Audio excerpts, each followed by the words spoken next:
Web novels and web novel audiobooks are not the same. If you simply copy and paste a web novel into an audiobook format, the final result will provide a poor listening experience. That's why I carefully revise every single chapter in this novel to ensure an enjoyable and immersive experience for you. I go through multiple rounds of rewriting and listening to make sure the narration flows naturally, almost as if you were reading it out loud yourself. This is not just a direct copy of the original novel. However, I do acknowledge that I adapted this novel for commercial purposes, so most chapters are paid content. I hope you understand that this does not violate copyright policies. The reason I do all of this is simple: I'm just a big fan. As many of you know, I love listening to web novel audiobooks, and this is one of my personal favorites. The audio speed is set to 3, but if that feels too fast, let me know. If there's a novel you'd like me to turn into an audiobook, feel free to suggest it, and I'll do my best to make it happen. Thank you for your support. Chapter 1: Transmigration for an Average Person. It is hard to live in this world.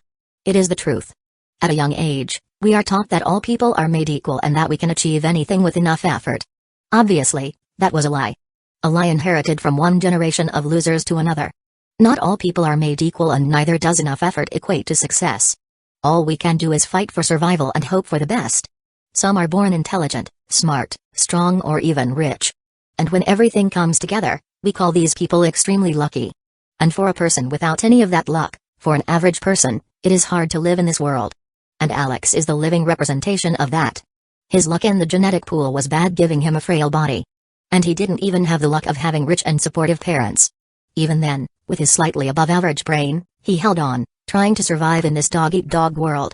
Like everyone else, he went to school, got a computer engineering degree, and became a corporate slave. Like the majority of the population, there he was working to make the rich richer. At some point in his life, he realized how meaningless his life was. He was just a failure, and no amount of effort could save him from this pit he dug himself into. So, he quit his job abruptly and took a break from all the bullshit. And then moved to his old home in the village to do whatever he wanted to do. And the first thing he wanted to do after moving to his hometown was to gaze at the twinkling stars that were invisible during his city life. Driving his old bashed-up second-hand car, he went to a hill nearby with the least amount of light. He was sure that the stars would be visible there. As expected, he could see the tiny specks of light twinkling in the night sky. Alex realized for the first time that it had been years since he last saw a star. They were prettier than the neon lights that swallowed the cityscape. It was a calming experience for him. Once again he was reminded how small he was in the vast expanse of the universe.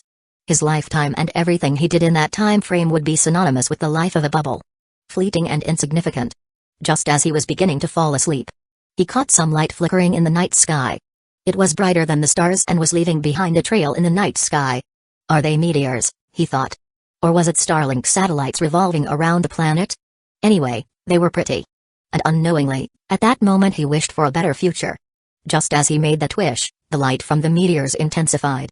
Rather than going across the Earth's atmosphere and burning into oblivion, one of the lights came crashing down towards Earth, slowly increasing in size as it neared Alex. Alex was perplexed to see this. He wanted a better life, not an easy death. After scrambling to his feet, Alex ran to his car to start its engine. For some reason, the car stalled and the meteor crashed into his car, destroying the car and everything in the vicinity to smithereens. Alex, who was inside the car too, died in that event. It was cold. No, it was freezing. Alex thought as he woke up from the nightmare. He breathed heavily, looking around to see where he was. Looking at his right hand, he could see something strange wrapped around it. It looked like a brown cloth, but it felt rough and coarse. It looks like his hand were injured and was inside some kind of cast. Where am I? What happened to my right hand? Alex closed his eyes, trying to recall what had happened to him. For a fact, he knew that he was on a hill near his home. But how did he end up here? Did the asteroid really hit me? Is this a lucid dream? He thought while trying to make sense of the situation. But as expected, when he opened his eyes nothing changed. He was inside a dilapidated room with dim lighting. It was extremely cold and everything around him was foreign. His right hand was broken and a slight pain could be felt from it. Anyway, it's better than getting smashed into smithereens by a meteor. Alex thought while slowly standing up. The wooden flooring creaked and made a screeching noise. Alex felt soreness all over his body while standing up. Yet it didn't stop him from moving around. Even though everything around him was unfamiliar. He knew the scenario playing around him. This was just like a game. You are suddenly thrust into an unknown world and you have to fend for yourself and survive. That's what every game does, and this scenario was not any different. He knew that he was not in a dream or a VR game. But the scenario forced him to look at the world like a game. If this is a game, I need to analyze my surroundings and find the best possible course of action. Thinking like that, Alex began observing the world around him. The dilapidated wooden cabin was small and dirty. There was leather and fur stacked on the side of the bed, and a tiny oil lamp could be seen lit near him on a clay pot.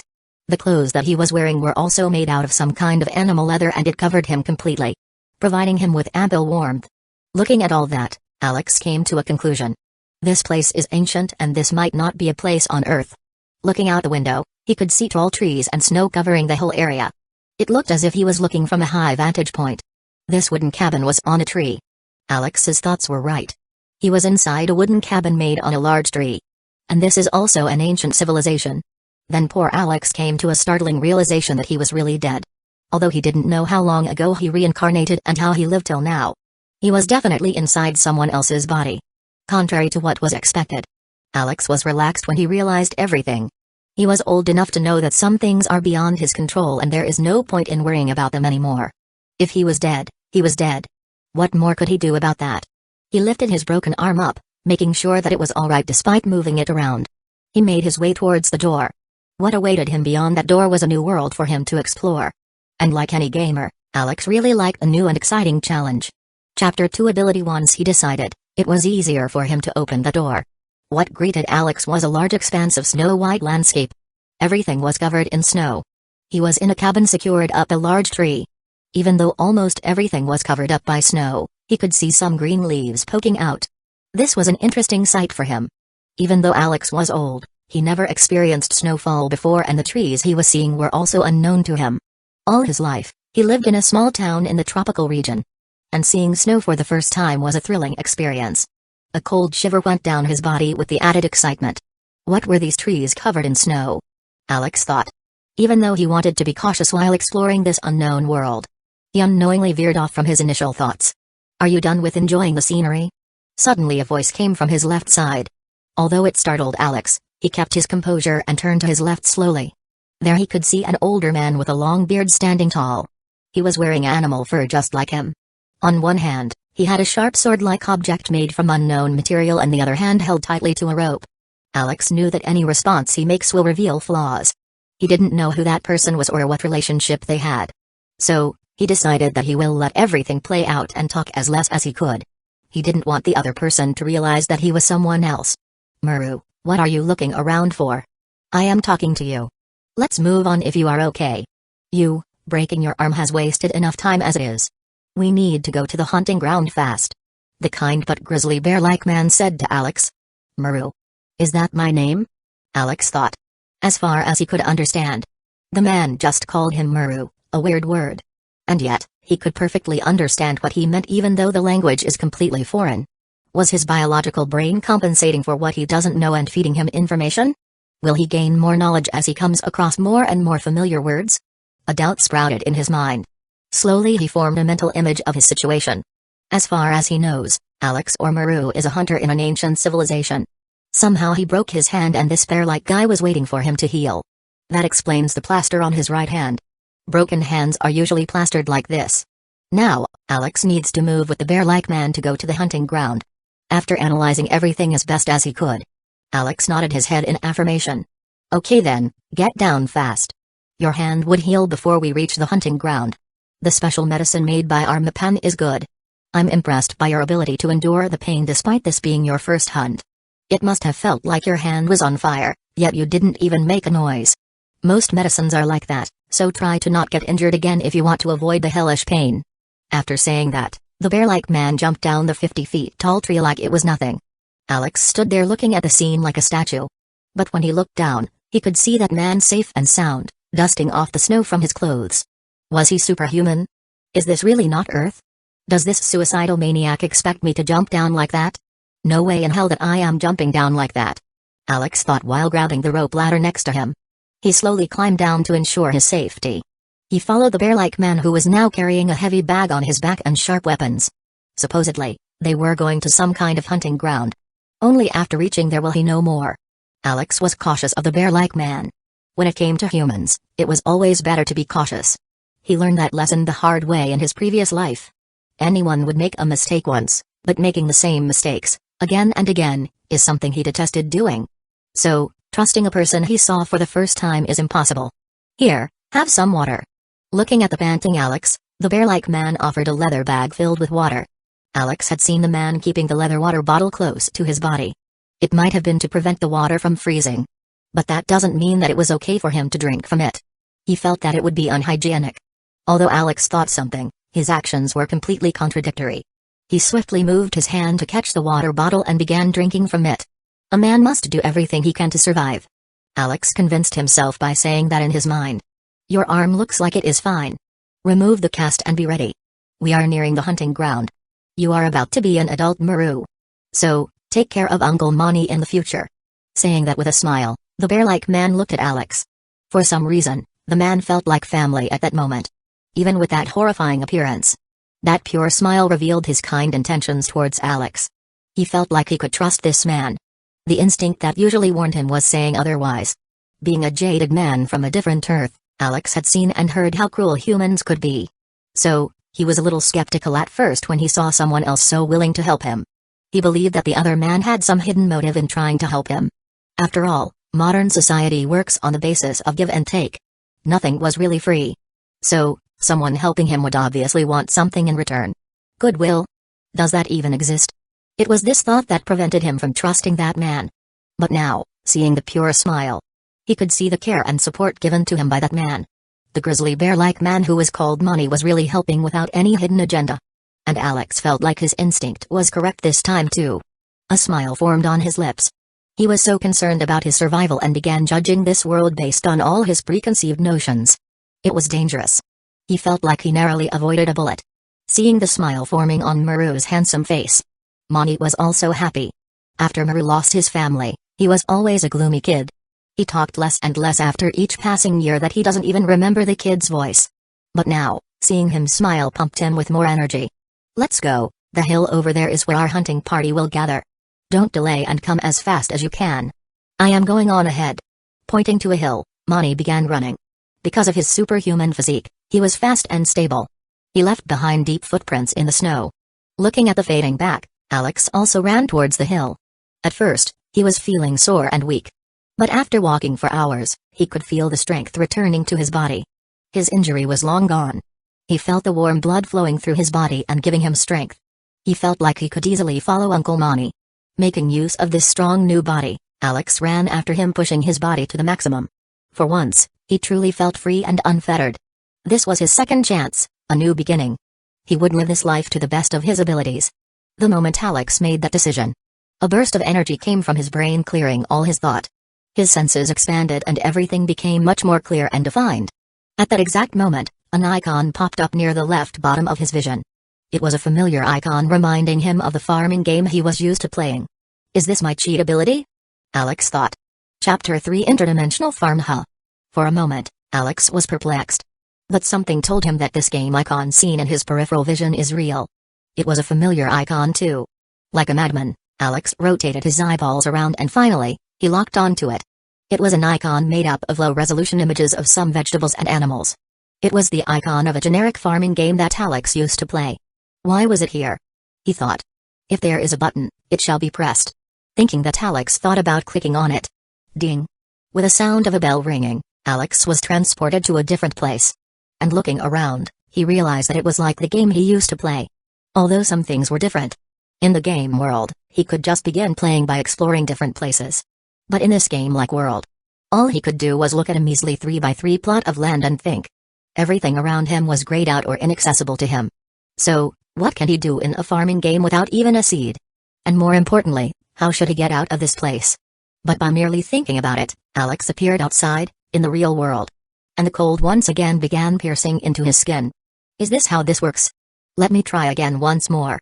And if thoughts are the game inputs, I think I know what I need to do. Saying that, Alex once again rolled his eyes to click on the game icon. As soon as he reached the game world, he thought about the in-game inventory. Suddenly a 2D menu opened up before him, floating in the air. It was just like the game menu he used to know. In there, he could see different tools used in farming. But 4 of the 10 inventory slots were occupied by the farm tools.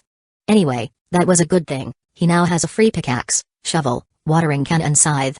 These tools were the most important part of a farming game. If the tools are here, then the shop might be accessible too. So, let's check that out. Alex thought about the shop, and a 2D menu of the shop also materialized in front of him. Just as I expected. There was a shop function.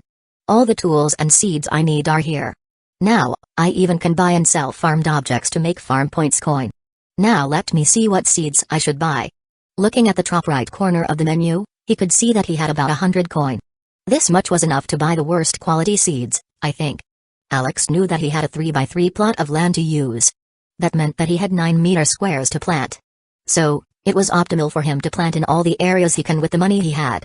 By the game's logic, a seed can only be planted on a square area. So, he needs 9 seeds with each costing 11 coin or less. Browsing through the shop, he saw many seeds. Tomato seed 15, potato seed 20, cauliflower sapling 50. They all cost more than 11. Finally, at the end of the seed list, he saw sweet potato seeds being sold for 10 coin each. These were not the game shop prices he remembered. Yet, going with the flow, Alex bought 9 seeds. It was time to plant the seeds. Quickly equipping the shovel, he tilled the soil and planted them. Taking out the watering can, he watered the newly planted seeds. Now, he only had to wait until the plants grow. So, he looked at the game time menu.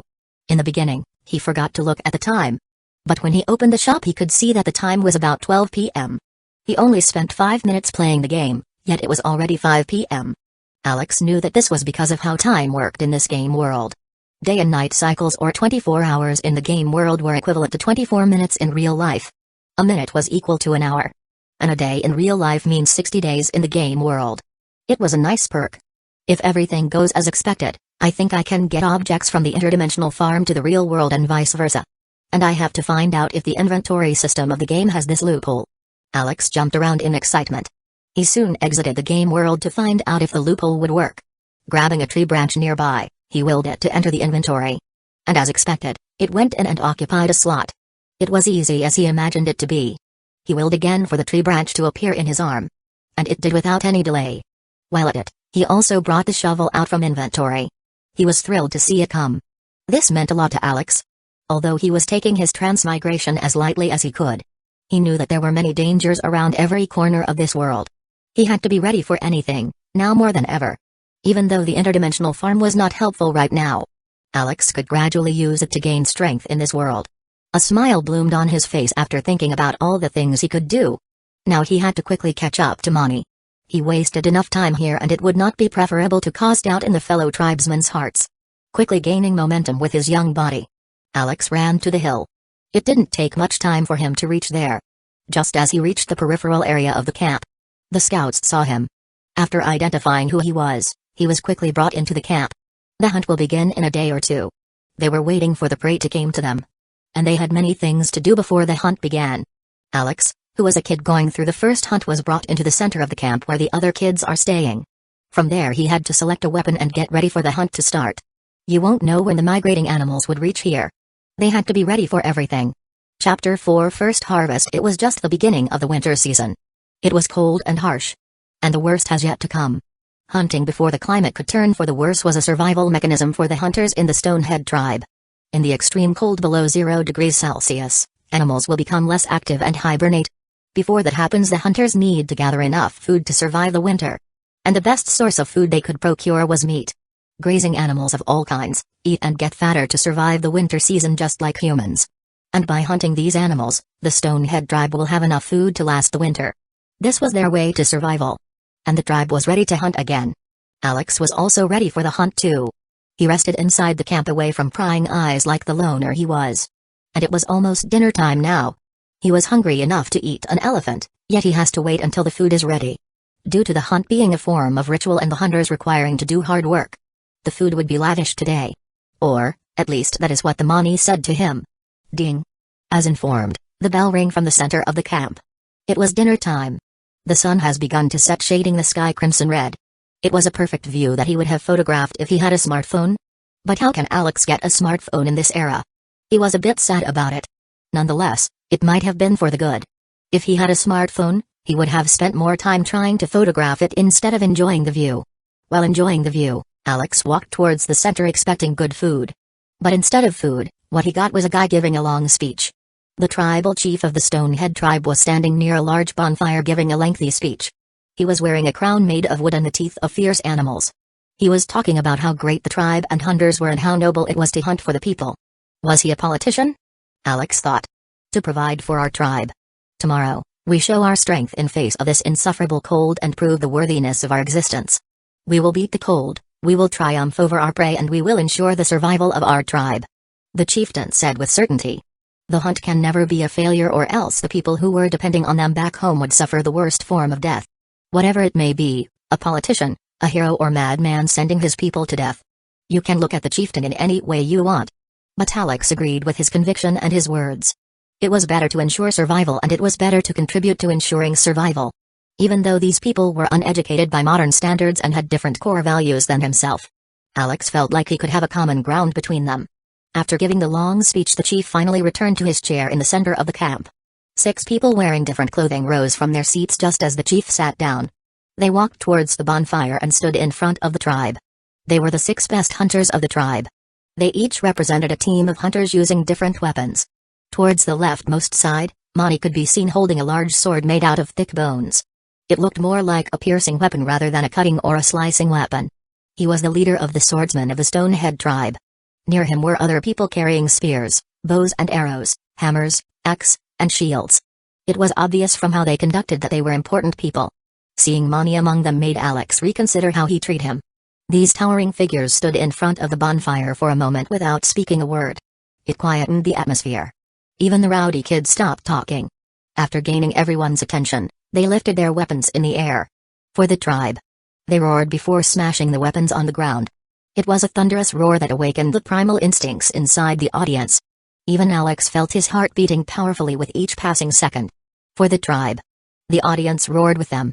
The passionate roars of young men filled the air even after everyone left. Alex, who was well experienced in avoiding social situations, was eating barbecued meat seasoned with just salt to satiate himself. After eating his fill, he left quietly to sleep. Due to him eating bland meat, he added one more mission to his list. He needs to improve the cooking recipes in this world. This meat was far too good to be eaten like this, he thought. I have eaten enough. It is time to check on the interdimensional farm. Like a curious child with a twinkle in his eyes, Alex entered the farm. As he expected, the crops were ready to be harvested. He quickly pulled the sweet potato from the ground and sold them to the shop. It was important to quickly gain coin to buy more land and more seeds. Only by doing so can he upgrade his farm, upgrade his inventory, and even upgrade his stats. There are even tools that he may never come across in this world that he could buy from the shop. His mission of making more coin was very important. But looking at the amount he got after the sale, Alex was dejected. He only had 150 coin left. 90 was the amount he spent on seeds, and he got a profit of 50, totaling 150 coin considering the 10 left over after buying the seeds. I have to manage my time more carefully. With this much profit, it would take years to buy more land. Without more land, I wouldn't have enough yield, and it would take years to level up the farm. All my dreams of buying farm automation tools will be crushed. I need better seeds to get better yield. This was a problem. After saying that, Alex planted tomatoes which he bought for 15 coin each. Tomatoes can be harvested every half an hour once it was grown. This was a better plant for now. The investment of buying seeds every time to plant can be eliminated by this method. 60 game days make up a season, and there are 4 seasons in a year. So, a year in the game is equivalent to 4 days in real life. This was good for Alex. He doesn't need to worry much about seasons. After all, a day in real life is equal to a season. So, if he missed a season, he can plant after 4 days, or he can sow seeds that can grow in overlapping seasons. And tomatoes were like that. He could just plant once and expect to harvest it from spring, summer and fall. Only in winter does he need to replace them and plant something else. But if he can upgrade the farm, he will be able to grow crops in a greenhouse, and he will get more resistant tomato seeds. So, after planting the tomato seeds, Alex exited the farm to take sleep. After 4 hours of sleep, the tomatoes will be ready for harvest. Chapter 5 Support. The first day in another world was harder than he expected. Although the interdimensional farm gave hope for his future success. Was that enough? Alex had this doubt creeping into his head once or twice while he trying to sleep. Nonetheless, all he could do was try to do better. The next day, Alex woke up early. He swiftly plucked some ripe tomatoes from his interdimensional farm and sold them to the shop. He was slowly accumulating coin. But a new problem cropped up while he was doing it. For each harvest, He had to disappear into the interdimensional farm for a couple of minutes. And doing that without anyone noticing was becoming a chore that he wished he could avoid. He could buy an automatic harvester from the shop. But it requires him to level up his farm. And the only way of leveling up the farm is by buying more land to cultivate. The investment required for that is too much for him to handle right now. So, he missed some harvests. It made him sad to see the coin being lost. Time was money for him. Ding. Ding. The sound of a bell woke Alex from his trance. It is time to kill or be killed. It is what is expected of me in this tribe. He thought while walking to the center of the camp. The fresh meat, or what you would call the next generation of great hunters, were lining up before the tribal chief. The teenagers were ready to become adults. They were ready to hunt and show their worth. Alex, who saw this, hid in an inconspicuous area. He didn't want to be noticed. Now that everyone is here, let's choose who will be leading you. The tribal chief said while looking at the excited kids. Before you are the 6 leaders of the hunting party. Mani of the sword, Carol of the spear, Chiri of the axe, Thala of the hammer, Kan of the bow and Daya of the shield. Each specialized in using weapons. For today, they will be your leader. In the future, they might even become your masters. What you studied till now is only the tip of the iceberg. You have a lot more to learn and experience. Now, they will choose who will be going with them on the hunt. After saying that, the chief slowly moved back. The first one to take a stand after the chief was Daya, the only female warrior among the leaders. She was muscular and tall, devoid of any feminine charm of the modern people of Earth. She was different in the right sense to survive this harsh world. Her pronounced and well-defined muscles were perfect for smashing a person to bits. Yet she only held a shield in her hand and stood tall. Those who bear shields shall follow me only if you have the conviction to protect. Saying those words, she stood still. As if she knew who will come to work under her. Unknown to Alex, the team was already formed. This was just a formality to show who they are working under. Swiftly the teens who were carrying shields moved to Daya's side. Then who should I follow? Mani. But I don't have a sword and I don't know if the original body was supposed to follow Mani. This is hard. If I really have a choice, I want to avoid every one of the 6 leaders. Not because I am lazy, but because it was better to learn before doing something. I have never hunted before in my entire. I am pretty sure that I will mess up if I act without thinking. Oh crap. Don't place me under Mani, please God. Save me just once. While the teens selected a group based on their choice of weapons, Alex and a few others were left over. Alex was thrilled to see it. He was not alone and there were others who didn't have a group. He could even see Mani avoiding his eyes when he looked at him. Most teenagers would have taken offense when the kind uncle nearby didn't select him for their team. But Alex was different. He was not a teenager, much less stupid. He knew it was better to not go with Mani. This decision might just save his skin. Now the remaining kids will be sent to the support group. Your job is to dig pitfalls, create traps and help the injured. That's it for today. More instructions will be given by your leaders. The chief intervened once again at the end and sent everyone remaining to the support group. If I am in a support group, where is the leader? There was no support group leader among the top 6 hunters in the tribe. Were we considered defective products by the tribe? Alex thought. Even if they did so, Alex wouldn't have minded as long he could save himself from instant death. But not everyone was like that. He could see some kids with scowls looking around to vent their anger. They were disappointed that they were not selected to be part of the real hunting group. This wouldn't stop them from completing the coming-of-age ceremony. But this will surely decrease their status in the tribe. Hunters were pillars of the tribal society and they were said to be strong and brave. And they believed that they could be as strong and brave as them, yet they failed to even participate in the real hunt. Teenage blood boils with daydreams and superficial thoughts. And tribal society was no different. Everyone likes status, power and freedom. All 3 were denied to these kids. Who is so capable to manage and lead kids like them? I really want to see the supposed leader of the support group. Alex curiously looked forward to meeting the group leader. And he didn't have to wait long. A scrawny old man soon came in front of them. He looked old, very old in fact. Old enough to believe that he had 1 foot in the coffin already. And he looked weak. Very weak. A combination that basically makes anyone think of him as nothing more than a pushover. And the teenage kids were no different. They were so disappointed to see this old man that they were visibly frowning. The disrespect was evident. Alex was the only one who had no visible change in expression. He was perturbed by how others reacted. Judging a book by its cover was an age-old mistake that everyone makes. And this time it was the kids that made the mistake. For Alex, it didn't matter how the old man looked. The skill, knowledge and experience he could provide were much more important than his looks. He was carefully observing the actions of the old man. He wanted to know how this man will react to the disrespect the kids were showing. You can easily judge a person's character by looking at how he deals with the situation. Alex wanted to make sure if it was worth enough to learn from this person or if it would be a waste of time. He didn't want to waste time which he lacks right now. Chapter 6 Work. I am Daria, you have a lot to do today. Follow me. With these simple words, the old man broke the mood surrounding the kids. But it was not enough to placate them.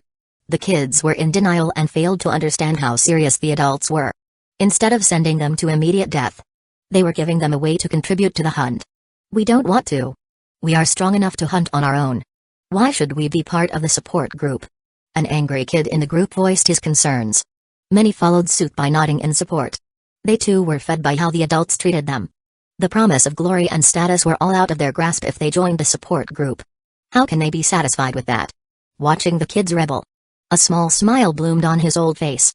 Daria was reminded of his younger days and how he was no different from these kids. Ha ha ha ha. Well, you don't have a choice. It was the chief who assigned your work. Or do you think you are strong enough to rebel against the chief? Daria said sharply. He was deliberately poking the ego of the kids. He wanted to see how the hot-blooded kids would react. But why me? I am strong enough to be in the hunting group. So, why am I here? A strong-looking kid said. He was sure of his strength, yet he was chosen to be part of the support group. This was a situation he could never imagine. That is for you to find out. I, as the leader of the support group, don't need to know that. Let me be clear, today you will work for me. If you are as strong as you say you are, then it wouldn't take much time for you to complete your task. After that, you can formally request to be part of the hunting group. Daria coaxed the kids. Alex could see right through Daria's schemes. He knew that Daria was coaxing the kids to do the work. He was also being as nice as he could. It didn't take much for Daria to convince the group to work for him. He was like a seasoned politician breaking down all distrust among the group. But was he a bad person? Alex didn't think so. No amount of reason would have been enough to convince the kids. And he couldn't have done it in any better way. So, in a way, Alex agreed with the way Daria solved the problem. After an hour or so, Alex was tasked with carrying stones onto a cliff. He was alone near a pile of stones, each weighing more than 1,000 kilograms. While some others were sent to dig pitfalls or carry heavy lumber. Going with the flow, Alex crouched down to pick up the stones. It was hard at first to get a proper grip, but he gradually became skilled enough to grab and lift it. Carrying the stone, he slowly walked through the snow. It was hard and tiring work. And he didn't know how he was able to perform that task. A human body should have been incapable of performing such a task, yet he could do it with relative ease. Is this how pyramids were built? Ancient people were built differently. Alex thought. But why was he doing things the hard way? There was no one near him to observe him. This was the perfect opportunity to use cheats. Touching some stones, Alex willed them to move into the inventory. Other than some really large stones, everything else was moved into the inventory. They were even organized and classified into small, medium and large stones and stacked in 3 inventory slots. This was great for Alex. Using inventory, he quickly moved all the stones to the cliffside. The task that would have required him 5 hours to do was done in 5 minutes. And now he was left with free time. He used his free time to work on the interdimensional farm. Alex now has 360 coin in total. He can use 100 coin to buy a unit of land. And he needs to have a farm with 100 units of land to upgrade to a level 2 farm. So, with the 300 coin, he bought 3 units of land. He now has 12 units of land to farm. This increased his production rate by a little.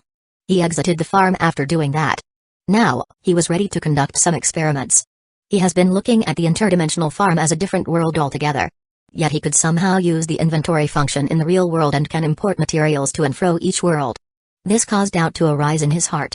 What if he could sell crops or items from the real world to the shop? If it was possible, it would be a game changer for Alex. So, Alex began his experiment. Picking a stone into the inventory, he tried to sell it.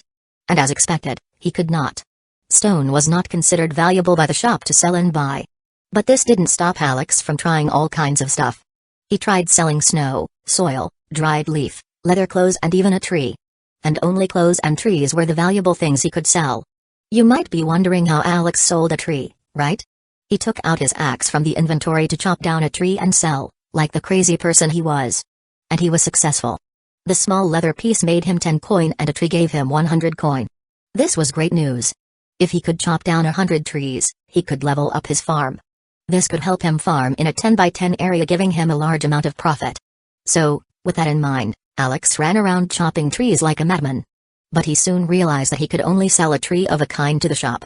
He felt his dream of quick success being chopped up. After selling 3 kinds of trees, he acquired 300 coin. Buying 3 more units of land. He exited the interdimensional farm in disappointment. Looking at more than 20 chopped trees, he felt dejected. He quietly moved them into the inventory for future use. He didn't want to waste them. Chapter 7 Roll with it. Every year, in winter, migratory animals cross the mountain pass. Due to the extreme cold up north, they move south, to warmer areas. And the hunters of the Stonehead tribe were waiting for this exact moment. Once the migration begins, thousands or tens of thousands of animals cross through a single mountain pass. And for the hunters, by hunting along the mountain pass they could get the best efficiency. It was also the reason why Alex and the support team were busily working to make traps near the exit of the mountain pass. Alex, who was done with his work, was resting looking towards the north, expecting to see the migratory animals slowly come towards him. According to the scouts, they would reach here in exactly an hour. And he had to prepare to take action. What are you thinking? Suddenly a coarse voice came from behind Alex. He turned to see who it was. Nothing. Alex replied, surprised by the sudden visitor. It was the old man Daria. He curiously looked at Alex. He wanted to understand why Alex was thinking so deeply. No normal kid his age should have had that expression, much less a kid from his tribe. Taking a deep breath, Daria looked around. He was delighted to see stones neatly arranged near the cliff in rows. This kid is special, thought Daria. He wanted to send support to help Alex carry the stones. But before he could, the work was completed. He was happy to see a hardworking individual in his tribe. What is your name, kid? Muru. Ha ha ha, Muru, what a funny name for such a cute kid. Do you know what it means? No, isn't it just a name? Alex asked. Now that this old man was being friendly with him, there was no need to antagonize him. Even though he was terrible at interpersonal relationships, he could get by with holding small conversations with people just fine. Yes, it is the name of an animal to be specific. A small, tree-climbing little bugger in fact. You might have never seen one just like most people. After all, it is too cold for them to live here. Alex's curiosity was piqued by his words. He didn't care about the animal or the name. But he wanted to know if there were places that are not cold. As far as he knew, everything about this planet felt like Earth. Yet sometimes, it doesn't add up and he couldn't put a finger on it. Yesterday, when he looked at the stars, he could see many awfully familiar constellations. Exactly like what it was supposed to be on Earth. And there was also the moon which was similar to the one Earth had. If all of his observation is correct, why doesn't he conclude this planet was the Earth? There was a simple reason for it. And that was the superhuman people he saw on this planet. Nowhere in Earth's history had people who could display superhuman feats like that. Of course, there were myths about gods, devils and even mythical creatures roaming around on Earth. But they were just myths. They were not facts, backed by clear evidence. So it might be an alternate Earth, Alex concluded. And any new information he could acquire would be a boon. Thought Alex when he proactive inquired. So, where do Murus live? Alex asked. To make his question as vague as could and to prevent Daria from understanding his general lack of knowledge, Alex worded the question like that. He wanted to learn if Murus actually existed, where they existed and when they existed. This would also answer his doubt about cold and hot regions on this planet. To the far south in a warm place, even I don't exactly know the place. When I was a kid, I was fortunate enough to hear stories about them. It was said that the south was a vast beautiful place. Like everyone, I too wished to go there once. Daria said with nostalgia. For a moment he went into a deep reverie, thinking about his childhood dreams.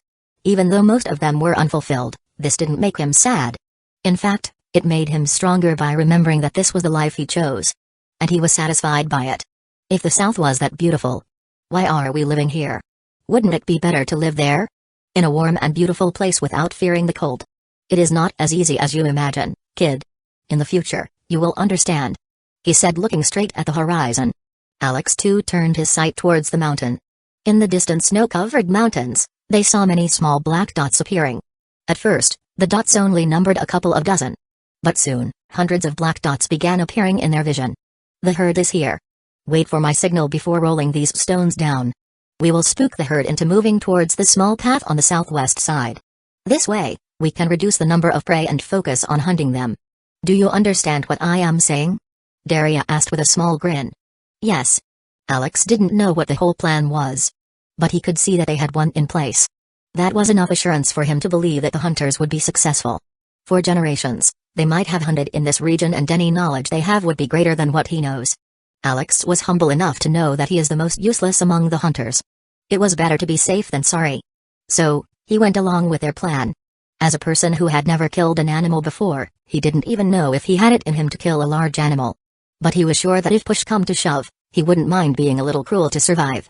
Why are we spooking the herd with the stones? Wouldn't it be enough to kill the animals? Alex asked. You make it obvious that it is your first hunt. Kid, you have never seen a living hairy buffalo, right? They are twice as tall as people and weigh more than 20 people. Their head is as strong as rocks. When combined with their sharp-tipped curved horns, they are nothing less than a device of mass destruction. And we need to kill at least 20 of these beasts to ensure enough food for the winter. Do you really think it is as easy as throwing some stones? These animals are capable of killing seasoned warriors, much less destroying some falling rocks. Ah. Kids these days. Daria said with a worried look. Why was this kid acting stupid all of a sudden? He thought. Alex was ashamed of asking the question. He quickly looked away to hide his shame. Yet he felt like something was crawling up his back when he tried to avoid Daria's glare. All I can see are black dots on the horizon. I don't even know what animal we were hunting until he said about hairy buffalo. And who could even imagine a buffalo twice as tall as people as their prey? Alex was vexed. And you are sorely mistaken if you really thought that hairy buffaloes were the only prey. There are much more dangerous preys for us to hunt. You have yet to see elks, four-tusked mammoths, deers and many more animals. Each requires different styles of hunting. Don't take my words lightly, this is a fight for survival. Saying those few words, Daria concentrated on his work. As an old man, rolling stones down the cliff was the only thing he could do to help the hunters. And teaching the younger generation while at it made his life even more fulfilling. So, he was trying his best to guide Muru, the young tribesman, to the right path. Chapter 8 Mammoth. The goal of the Stonehead tribe was to isolate herd animals before hunting. To do that, they made traps to funnel the animals in a direction. When one or two buffaloes are trapped, they surround them and kill them. This was the best way for them to hunt. Although pitfalls were effective, they were not effective in a prolonged hunt. Once a buffalo falls down the pit, the next animal would avoid the pit. So, in the beginning, the hunters will use pitfalls and other traps to kill as much as they can. Then they will employ other means of hunting. By doing that, they could save their stamina and prevent injuries. No method was considered lowly in a hunt. And they knew it well. Once an animal was killed, the support team's job was to quickly move it away from the hunting ground to a secure area. After all, humans were not the only ones here to hunt. Other predators are also eyeing the prey. And if they are not careful, humans would also be considered prey. So, they have to take quick action before the large predatory animals come. Humans have to hunt what they can and escape. Or else you can imagine the bloodbath that's going to happen. This was also one of the reasons why the support team took quick action in the hunting ground to move the prey away. No one wants to face the animals that can hunt buffalo, which can shatter stones with their head. Alex waited for the elder's signal. And as soon as the animals reached the area below the cliff, the elder rolled a stone down. It barely scraped by a buffalo. But it was enough to spook the herd. The slow-moving herd began accelerating down the valley. It was like a chain reaction. When one buffalo was startled, everything around it also became spooked. They jumped quickly, responding to the danger, dodging all the falling rocks. Alex, who stood atop the cliff, was startled seeing how these heavy animals, which weighed many metric tons, were jumping. Their agility and power were no joke. Now he completely believes that he can't kill any prey with stones alone. It was crazier than what was told to him. Don't just stand there. Come and help this old bones. Help me push these stones down. Daria, who saw Alex wasting time, urged. Alex didn't waste time anymore. He quickly began pushing the stones down. He didn't care if they could hit the mark anymore. He just had to make as much chaos as he can. And he was successful in doing so. Daria, who saw this, smiled. Unlike the young men who were too excited and took action without thinking, Alex was different. He was thorough and thoughtful. He knew what to ask, when to follow orders, and to do it as efficiently as he can. He was a creative and thoughtful kid. Daria thought. Okay, it's done. Now we can go down and help the others. We do not have any time to waste. Before the real rulers of the wilderness come, we need to escape. The chaos will invite undue attention. Be careful of giant wolves, mountain lions and other predators waiting in the bushes for us to make a mistake. What should I do once we reach the valley? You must carry the meat and secure it on a prepared carriage. Once the hunt is over, we will leave as fast as we can toward the tribe. Be ready when it's time. Okay. After saying that, Alex ran towards the valley. He was required to carry the meat from the valley towards the camp and ensure that they were ready to escape swiftly if necessary. Alex reached the valley where the hunt was taking place. It was pure chaos as expected. Many people were running around carrying weapons, and the support team was busy carrying the carcasses towards the camp. If he could imagine what a war zone would be like, this was how he would imagine it to be. His heart pumped like crazy in the chaos, forcing him to move and work together in sync with the hunters. Quickly moving towards the support team, he helped them carry the prey. Buffalo weighing more than 3 tons was easily carried by this group of 4 kids. "Give it to us," one of the guys in the front called out. He was one of the older generations of the support team. Even though the kids could lift the carcass, walking a long distance was impossible. So, they only had to deliver the carcass to the older generation. They would then move it to the camp. Alex, who saw this, was impressed by the efficient utilization of manpower. "You there, follow me. We are going to the pitfalls to collect the other carcass," one man called out to Alex. "Okay." Alex nodded in affirmation. The pitfall was 20 feet deep with sharpened tree trunks at the bottom. They were pointed upwards like spears aiming to hit the underbelly of the animals. And in that pitfall was a calf on its last breath. "Wah!" A feeble cry came out of its mouth. "You, go down and carry it up. We have to move it before the next one comes." Alex, who heard this, was in a momentary stupor. This was a dangerous job. Even a small calf could squish him into a meat patty if he was careless. Even though the calf was weak and almost dead, it doesn't decrease the danger. And what if another animal broke through the hunter and fell into the pitfall while he was inside it? Alex felt a chill go up his spine. Every possible scenario he imagined had a bad ending for him. "What are you waiting for? Do it fast before the next one comes. We have to cover up this place and leave." He didn't have much time to think about it. Alex jumped down the pitfall quickly. The calf was as big as he was and weighed more than 300 kilograms. But it was easy for Alex to lift it up. Suddenly a rope was thrown down by the man above. Alex tied the rope around him after grabbing the calf. Even though the calf squirmed in pain, Alex held onto it tightly, preventing it from slipping away. Before he knew it, Alex was pulled up by the man. "You did well, kid. Now, take this calf and run on to the sidelines." Throwing him a piece of rope, the man said. He didn't want to make it difficult for Alex. But before they could move away, they heard a thunderous sound coming from the front lines. Thump dot thump. The sound came near them, increasing ever so slightly. Within seconds, they could feel the earth vibrating according to the sound. And the trumpeting of an angry animal shook the surrounding. It was a mammoth. A 4-tusked woolly mammoth. Like a mountain walking on its 4 legs. It was moving towards the hunters in the front line, spreading fear among them. Were they planning to hunt it? Alex thought incredulously. The mammoth was between 30 to 40 feet tall and could be called a meat mountain. And it looked ferocious with its 4 tusks ready to rip apart anything that stood in its way. Alex looked at it in disbelief. Was it even possible to go near that thing, much less hunt it? Alex thought. But before he could see what exactly was happening, a scream spread from the surroundings. Every one of the hunters was screaming, making noises to attract the mammoth. "These nutjobs," Alex said while trying to run away. "You don't have to go now. The hunt will be over after we kill that," said the man with a smile. "How can you kill that?" "Just like we always do. Now see why we are called the Stonehead Tribe," said the man mysteriously before walking towards the mammoth. Chapter 9 Mammoth. Before Alex could grasp the reality, people holding different weapons began running towards the mammoth. Contrary to the initial fear they displayed, now, they displayed excitement. Their eyes were focused on the body of the mammoth. Unlike how they hunted till now, there was no trickery or deceit. Like ants swarming over their prey, the hunters ran towards the mammoth. After reaching close to it, they ran circles around it, to prevent the mammoth from concentrating on one individual. Although the meat mountain was strong, it was not as smart as the hunters. It tried to throw its trunk around to hit the hunters. And one hit would have been critical for the weak humans. But the hunters avoided the trunk easily with their skilled movements. Nothing could touch them at that moment. "This looks easier than I imagined." Alex was mesmerized by their movement. It was a beautiful at the same time deadly. The fear he had slowly vanished from his mind. The buffaloes were quick, agile and strong animals. But it was possible to hunt them due to easily exploitable weak points like their neck and eyes. However, the mammoths were different. They were strong with impeccable defense. Their hide and skin were a couple of inches thick, and when combined with the thick fur they had all around its body, they could be said to be tanks of the animal kingdom. It had a short neck covered in ample fat and fur, and even its eyes were guarded by the thick trunk of its.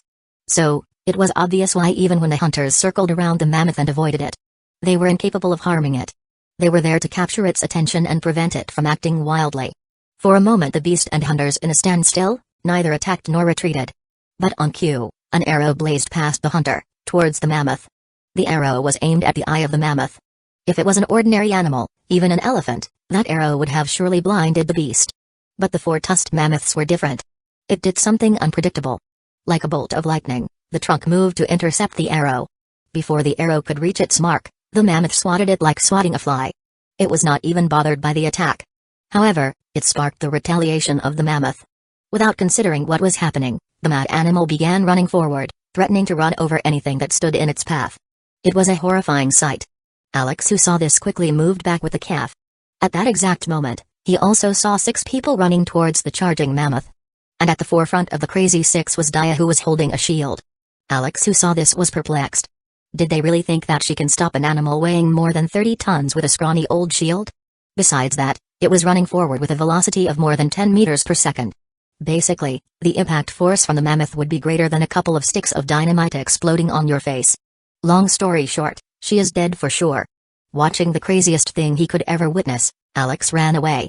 But contrary to what Alex expected, something mysterious was happening to the hunting squad leaders.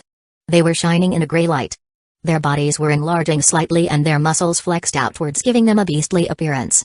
The weapons they were holding also shined in a metallic hue, even though they were not made of metals. The weapons of the Stonehead tribe were made out of bones of prehistoric beasts they scavenged. And now, the spirits of the prehistoric beast were awakening, giving life to the weapons. It was a mysterious sight that captivated anyone who saw it. Alex paused and gazed at the scene. Ha! With a scream, Dia moved forward. Her eyes shined with a green light and the weapon she was holding turned bright green. Just as she neared the mammoth, time seems to have paused and a beastly sound emanated from the weapon. Slowly, like a blooming flower, an illusory image formed behind her. It looked like a giant ape with forearms spread outwards. The beastly form suddenly crouched down to hold the charging mammoth. Seeing this, the mammoth was shocked. It was scared and tried to move away from the ape. But it couldn't. It was firmly held in the grasp. The other 5 people had already surrounded it. Each one of them attacked its legs, preventing it from moving. It was nothing less than a miraculous scene. And in that exact moment, with the cry of an eagle, a person fell from the sky. He looked like a grayish meteor falling from the heavens, trying to decimate everything below him. And he was falling exactly towards the trapped mammoth.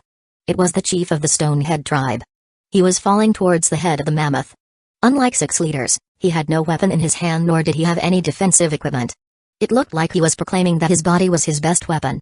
He clenched his hand together to form a striking form midair and slammed into the mammoth. Thunk! A dull thumping sound was heard before the skull of the mammoth caved in. And any form of a brain it had was turned into a smoothie. The humongous mammoth was dead. And the hunt was over. Alex, who saw all this, was too stunned to speak. What were these people? He thought, looking at the magical things he saw. It was more startling than seeing the interdimensional farm for him. And thinking about living among people like that. He felt his blood boil and his heart pumping blood vigorously. He was excited for once. And that excitement ignited a flame inside him. I want to be as strong as that, he said. Everyone around him looked at him, seeing the fire burning in his eyes. They too became excited. Chapter 10. Home. Looking around him, all he could see was raw meat. Deboned and packed neatly in between leaf and wood. It was arranged in a way to make it easier to carry. 4 large planks were tied together to form a long rectangular shape. On it had wooden planks arranged in uniform to make a platform. The hunters arranged the meat on top of the platform to carry it to their homes. Most of the bones were hidden nearby to be carried later, and the larger pieces of the bones were set aside to be carried with them. Bones were as crucial as meat for the hunters. They could use them to make weapons, arrowheads, and even some tools. While meat provided them energy to use the tools. And the animal skin and hide kept them warm. Everything from the animals was important to them. So, they kept everything useful to be carried with them. After an hour of preparation, it was time for them to set off. Unlike the modern age, they didn't have heavy machines or vehicles to carry the load. So, the hunter grouped into 10 teams to carry the wooden platforms on their shoulders. Alex volunteered to carry the bones of buffaloes on his back. The stack of bones was not that heavy for him. But thinking about carrying it for a prolonged time made him dejected. Nonetheless, he had a hidden agenda for volunteering. He wanted to quickly swipe some without anyone noticing. No, he was not stealing them. He was just being less wasteful. Even if the hunters took all the meat and bones, they would be wasted along the way or even decay. So, by taking the part the hunters have to leave behind due to their limited manpower, Alex was actually contributing to society. Or at least, that's what he said to himself when he stole their meat and bones. He also wanted to try selling them in the farm shop. What if he hit the jackpot? But life never goes as planned. Although he could sell meat and bones to the shop, he was not able to buy them back. It meant that he was better off keeping them with him instead of selling them. Besides that, as long as he has the farm, he could slowly accumulate farm points instead of chasing after a couple of coin gained by selling meat.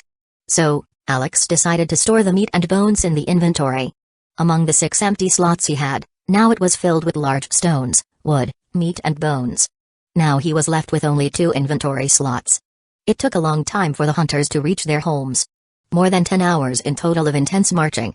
If they were normal people, most wouldn't have even been able to walk 10 minutes, much less 10 hours in the harsh winter climate carrying heavy loads. But the physical fitness of the hunters made it look easy. They had to rotate the personnel every hour to maintain the speed. But it was all worth it for them. Leaving the hunting ground as fast as they can was one of their goals. And they did it without any hesitation. Are they afraid of something? Wolves, tigers and snow leopards might be scary. But it wouldn't scare mammoth-smashing people like them to be scared. Why are they jumpy even though they reached their home? Alex thought after looking at the hunters. Nothing went wrong till now. So, Alex calmed himself down. Looking at the barely visible wooden construct in front of him, Alex knew that they had reached home. Is it right to call it home? After all, it is not my home. It is this body's home. In front of him was a 30-foot-tall wooden wall separating the inside from the outside. It had large wooden spikes poking outside to prevent animals from scaling over it. And in the middle, it had a large wooden door with sentry towers on either side. It is a fortress made out of wood, Alex thought. Lining up in front of the fortress were people young and old, all waiting to welcome the hunting squads. They smiled and cheered seeing the hunters return. The kids ran towards them to welcome their fathers. And rest came to help the hunters carry the burden. It was the first time Alex felt good to be part of a team. Most of the time, his work was unappreciated or misappropriated by his superiors. So, he used to feel miserable living a life like that. Instead of a team like that, he for once enjoyed the feeling of returning home and being welcomed with a smile. Even though his contribution was small, the people quickly came towards him to help him carry the bones. They smiled and talked as if they knew and cared about him. In this small community, he could not see any malice. Big Bro Muru, how was the hunt? Was it exciting? Did you kill anything? Did you see a live bull? How does a mammoth look? Are they big? Suddenly a small kid not older than 10 ran toward Alex and began asking questions. Why are you not answering? Are you injured? Did you become mute? The kid rambled on. He didn't even let Alex think, much less answer before the next question came. The mammoth was tall, Alex stated. As tall as the sky? No, as tall as that tree. And it was also fat. Fat enough for 100 people to carry. Ha ha ha ha ha ha. The kid laughed upon hearing the description. Then there would be enough meat for us all. We will eat meat today. Ha ha ha. What are you doing, Unda? Come here, don't disturb Muru. He needs to go to the pond for his coming-of-age ceremony. Mani, who saw Alex being held up, interjected. He picked the kid up and carried him over his shoulder while motioning Alex to go forward. Just like Mani said, there was a group of kids at the center of the tribe. They stood firmly before the chieftain, waiting for someone. The chief looked towards a well-decorated house in the center of the tribe. It was large, made entirely of polished wood. And from there came a scrawny old man. One of his eyes was covered by an eye patch and his white hair was sprawled across his back. A pirate? He looked too old to even walk. Yet he walked gingerly with a staff held in his arms. Young warriors of the Stonehead tribe. You have returned with great pride after completing your first hunt. Today you will meet our mighty ancestors. They will bestow you great power. The power that can change your future. For you shall be our future. Hee hee. Smiling mysteriously, the old man said. Chapter 11 Mapan I should have known it. If a weapon can make three-dimensional projections of animals, appear in the midair and stop a running mammoth, meeting the dead ancestors might not be impossible. Alex thought. The geezer said that they will be bestowed with great power. And Alex was curious to know what it was. Was it the same power the hunters displayed when they killed the mammoth? Or was it something entirely different? Many questions popped up in Alex's head. Either way, the only truth was that something mystical was about to happen. And he was ready to go through this ritual. After waiting for a moment, the one-eyed pirate, Mapan went and took out a wooden tray from a nearby table. It had many small shiny black balls the size of quail eggs placed on it. At glance, it looked like black paintballs. But Alex was sure that it was not that. In the Stone Age, No one would have enough time for entertainment. After taking one ball from the tray, Mapan passed it to the kid nearby. "Hold on to it. Wait until I say and eat it," he said, while distributing it to all the kids. Was it a pill? A drug? One-eyed pirate distributing pills. It had to be drugs, right? It makes perfect sense when we consider the fact that it can show us our dead ancestors. Only a powerful hallucinogen can do that. Alex, who got one of the pills, concluded after observing it closely. It was a solid, black pill. The outer surface was smooth and shiny. It had a polish that was impossible to make in the Stone Age. So, where did this come from? Did the Mapan really make it? The one-eyed pirate-like drug dealer was the Mapan who made the medicine to treat his broken arm. The same medicine that sent the poor soul of Maru into the afterlife. Will it kill a second time? Alex was concerned. Sometimes, even modern medicine can kill people, much less a pill from an unknown source. Ah. Okay, I will eat it. If all these people are eating it, it would have been tested before. Right? He decided to eat the pill. What you have in your hand is a pill made by Mapan. It is made by mixing hundreds of herbs during a period of 12 full moons. This medicine will help you in your awakening. After taking the pill, your body will heat up. You will hear and see many things. But remember, whatever or whoever you see, never look in their eyes. After saying it ominously, the Mapan asked everyone to eat the pill. Looking at the shiny black pill, Alex pondered for a moment before swallowing it whole. Whatever happens, he was ready for it.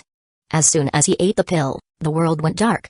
He lost all control of his body and one of his senses was blocked. He could not see anything. The frigid bone-chilling coldness of the winter also disappeared.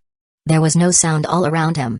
But for reasons unknown, he could feel a presence around him. This mysterious feeling held for a moment before he got back his vision. Without wasting a moment, he stood up in a panic. There was nothing. The whole world has turned black and everything in it has disappeared. But even now, he could sense a presence around him. So, he suddenly turned towards it, guided by his six senses. The tribesmen waited until the kids ate the pill. Although the pill was safe to consume, it had one small side effect. It would raise body temperature radically. The body temperature could soar as high as 70 to 80 degrees Celsius if left untreated. But in winter, it would only flare up to 50 degrees Celsius due to the natural cooling effect. It was one of the reasons why the awakening ceremony was conducted during the winter season. However, 50 degrees Celsius was still not something an untrained human could survive. Only warriors could survive in these extreme conditions. So, the tribesmen had a backup plan.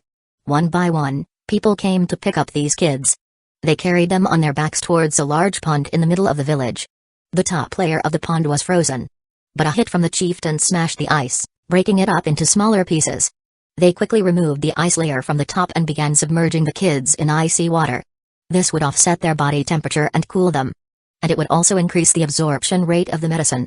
Meanwhile, Alex and the other kids who were experiencing the vision had no idea about what was going on in the outside world. All connections with their mortal bodies were severed at that time.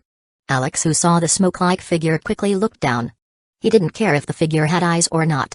It was better to follow the instruction and not look at the eyes. From what he could see, the figure was completely made up of smoke and it was floating just above the ground. It was gray in color and swirled around slightly even when there was no wind. It was the only thing visible to Alex in the dark world. This is a pretty convincing hallucination. Just as I expected, the Mapan is a one-eyed pirate-like drug dealer. Alex thought. Abruptly, the smoky figure began drifting to the side. It swirled and churned, releasing a trail of smoke in its path. What should I do now? Should I follow it? Alex, who was perplexed, decided to follow the smoky figure. This was not the first time he made abrupt decisions in life. "Hello, ancestor," he said jovially to the smoky figure. But no one replied. Ancestors can't talk. Alex took a mental note. After drifting for an unknown amount of time, Alex and the smoky figure stopped in front of a giant cloud. It was vast and immeasurable. And without any sign, the smoky figure melded into the cloud and disappeared. Alex finally looked up to know what was happening. But all he could see was a swirling smoke cloud in front of him. It had no eyes, but the center of the swirl was attracting him like a moth towards the fire. Suddenly, a cool current was released from his brain, waking him up from his daze. From the corner of his eyes, he could see the icon of the interdimensional farm lighting up and blinking when he was looking at the cloud. A notification quickly came up covering his vision. Data stream found. Extracting data. With that, the swirling cloud of smoke became agitated. As if facing a strong attracting force, the smoke was pulled towards Alex. Like a black hole swallowing everything around him, he absorbed it quicker and quicker with each passing second. Chapter 12 Experience, Extraction complete, a new upgrade path has been found. Updating subsystems, new stat, MP has been added to character stats. MP corresponds to the units of mysterious energy that the character can control. Comparing and evaluating data, a mysterious energy circulation path is formed inside the character to facilitate the use of MPs according to the extracted data. Upgrading energy circulation path to improve performance, new function, asynchronous energy circulation is added, improving farm to facilitate the use of MPs, update complete, after reading a long list of notifications. Alex finally regained his ability to move. But before he could think, a chill went up his spine. He literally felt like a popsicle. Opening his mouth, he tried to take a breath. It was a reflexive action that he had no control over. Yet, never could he have expected to drown in cold freezing water. He flailed his arms wildly trying to balance himself while coughing. Why is there water? Did the ice melt around me?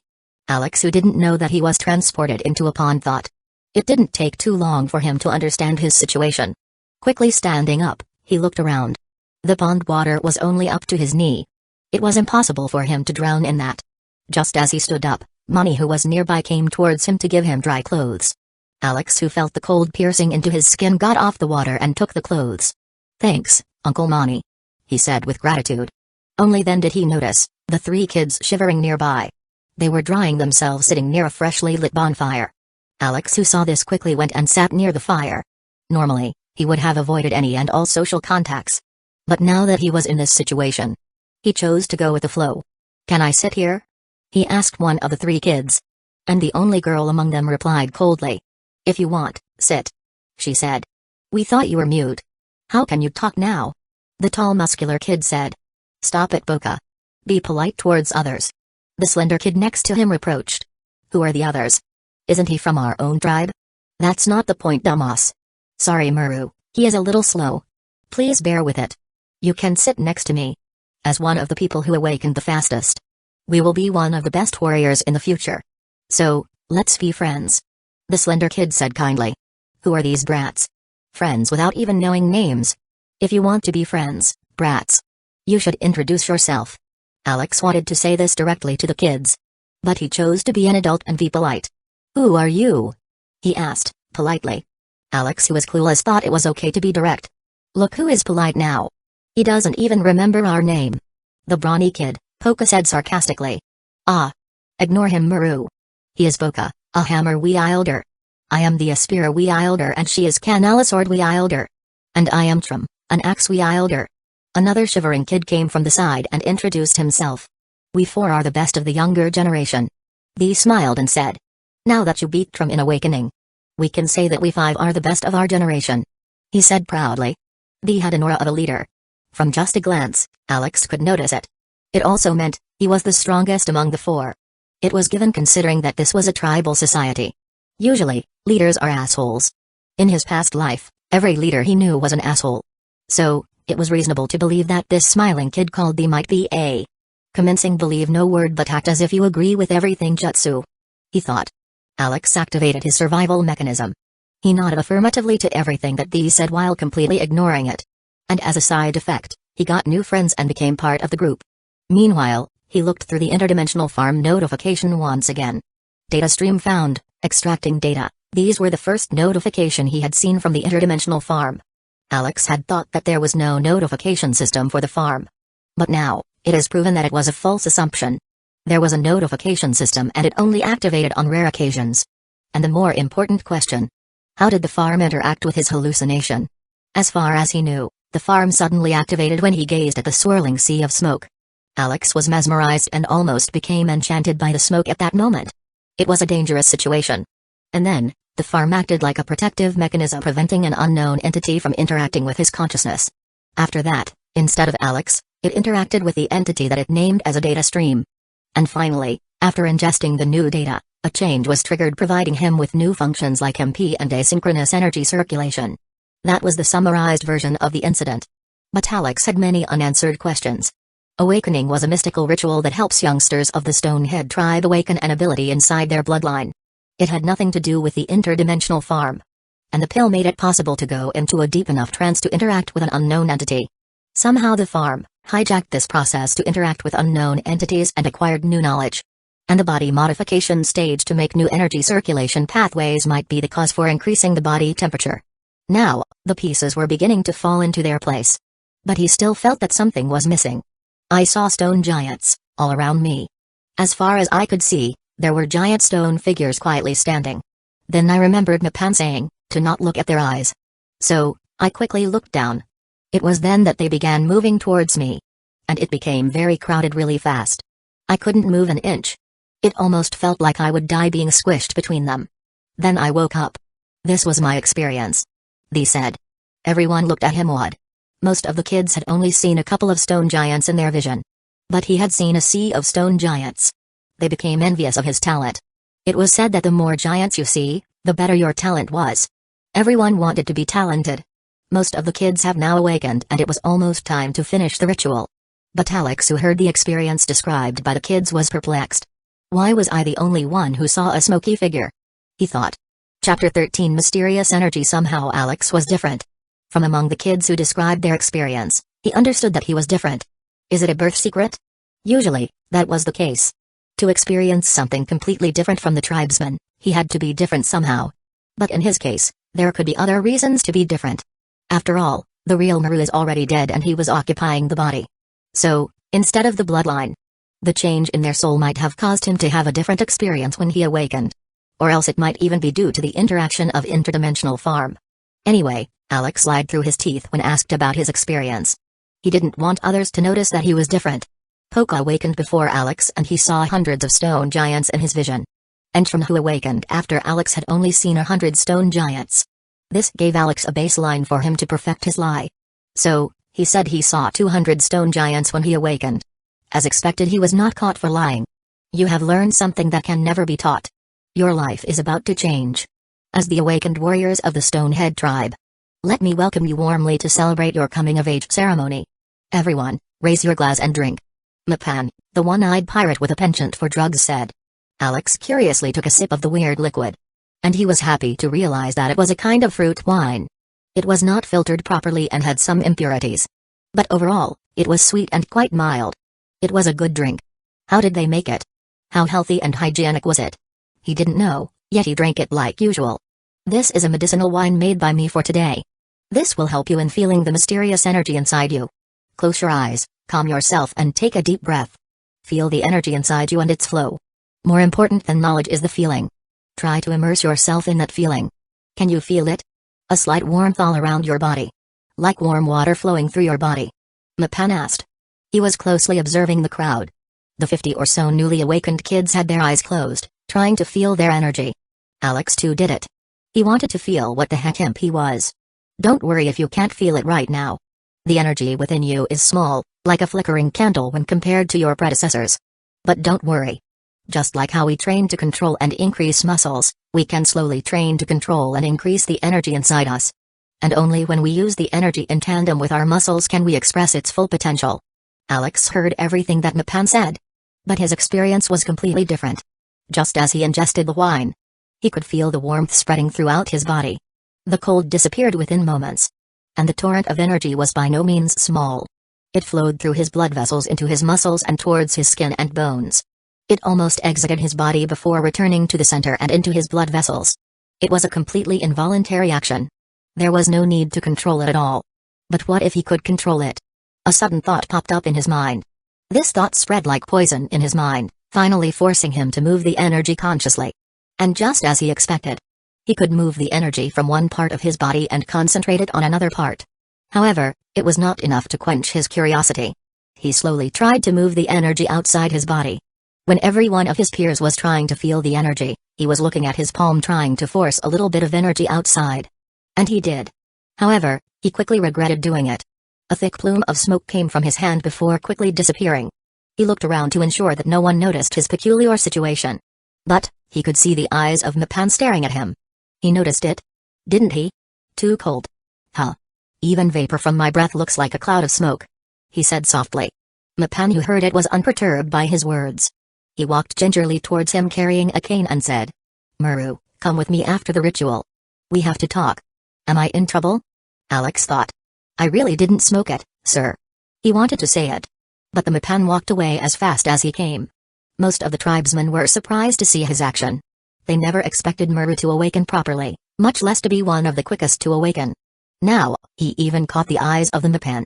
Was this the same Muru they knew? The audience thought.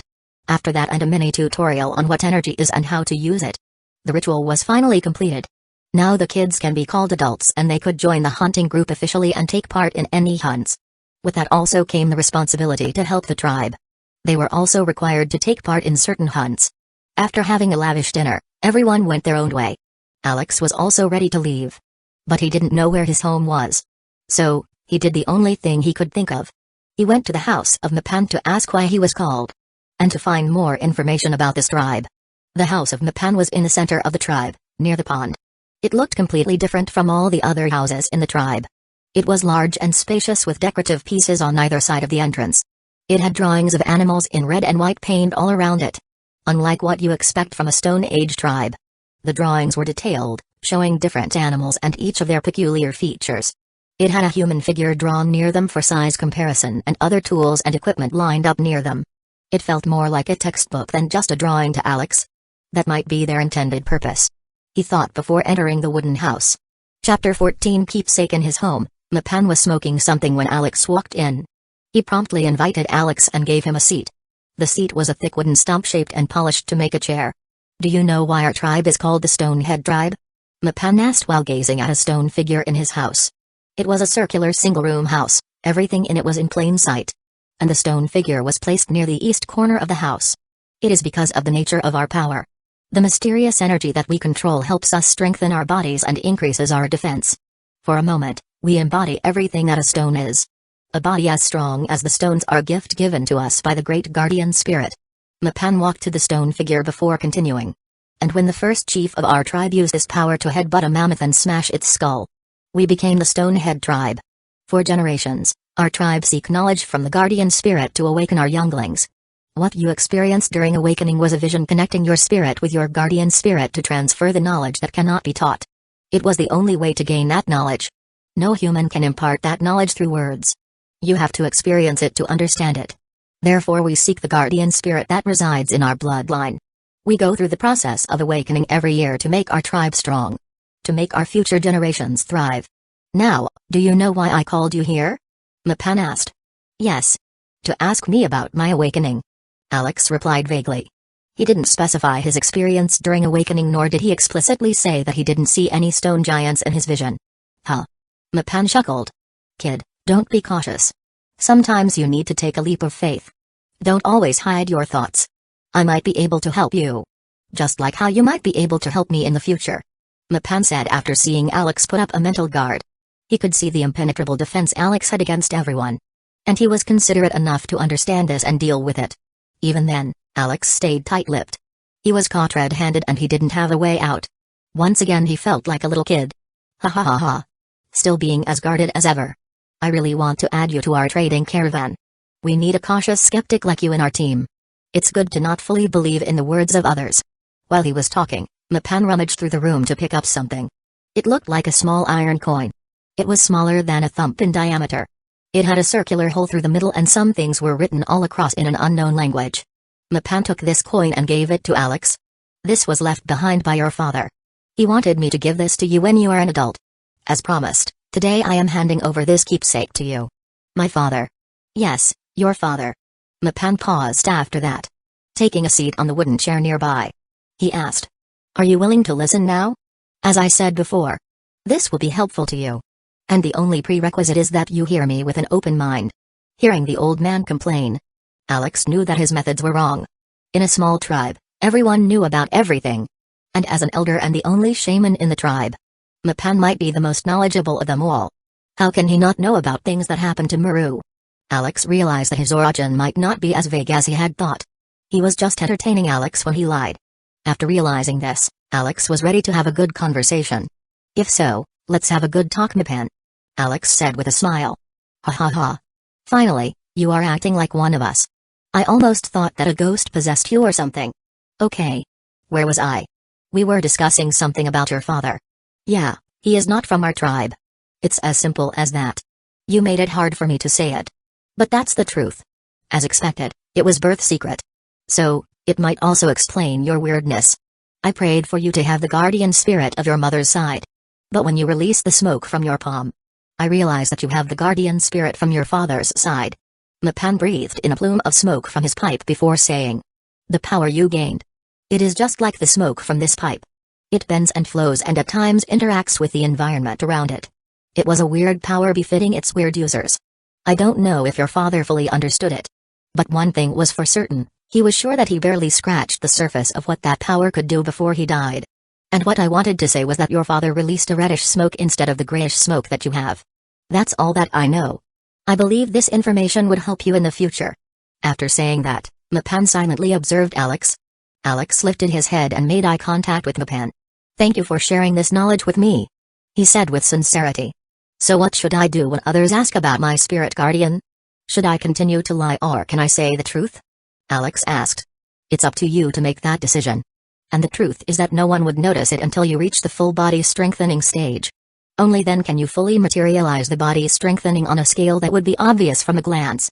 Nonetheless, it doesn't matter if you chose to say it or not. You are not the only one with a different spirit guardian than that of our tribe. Huh? Are you saying that all the mental strain I put myself through to make it perfect lie and act like it was true was all for nothing? Alex was exasperated. That's why, kid, you should talk more.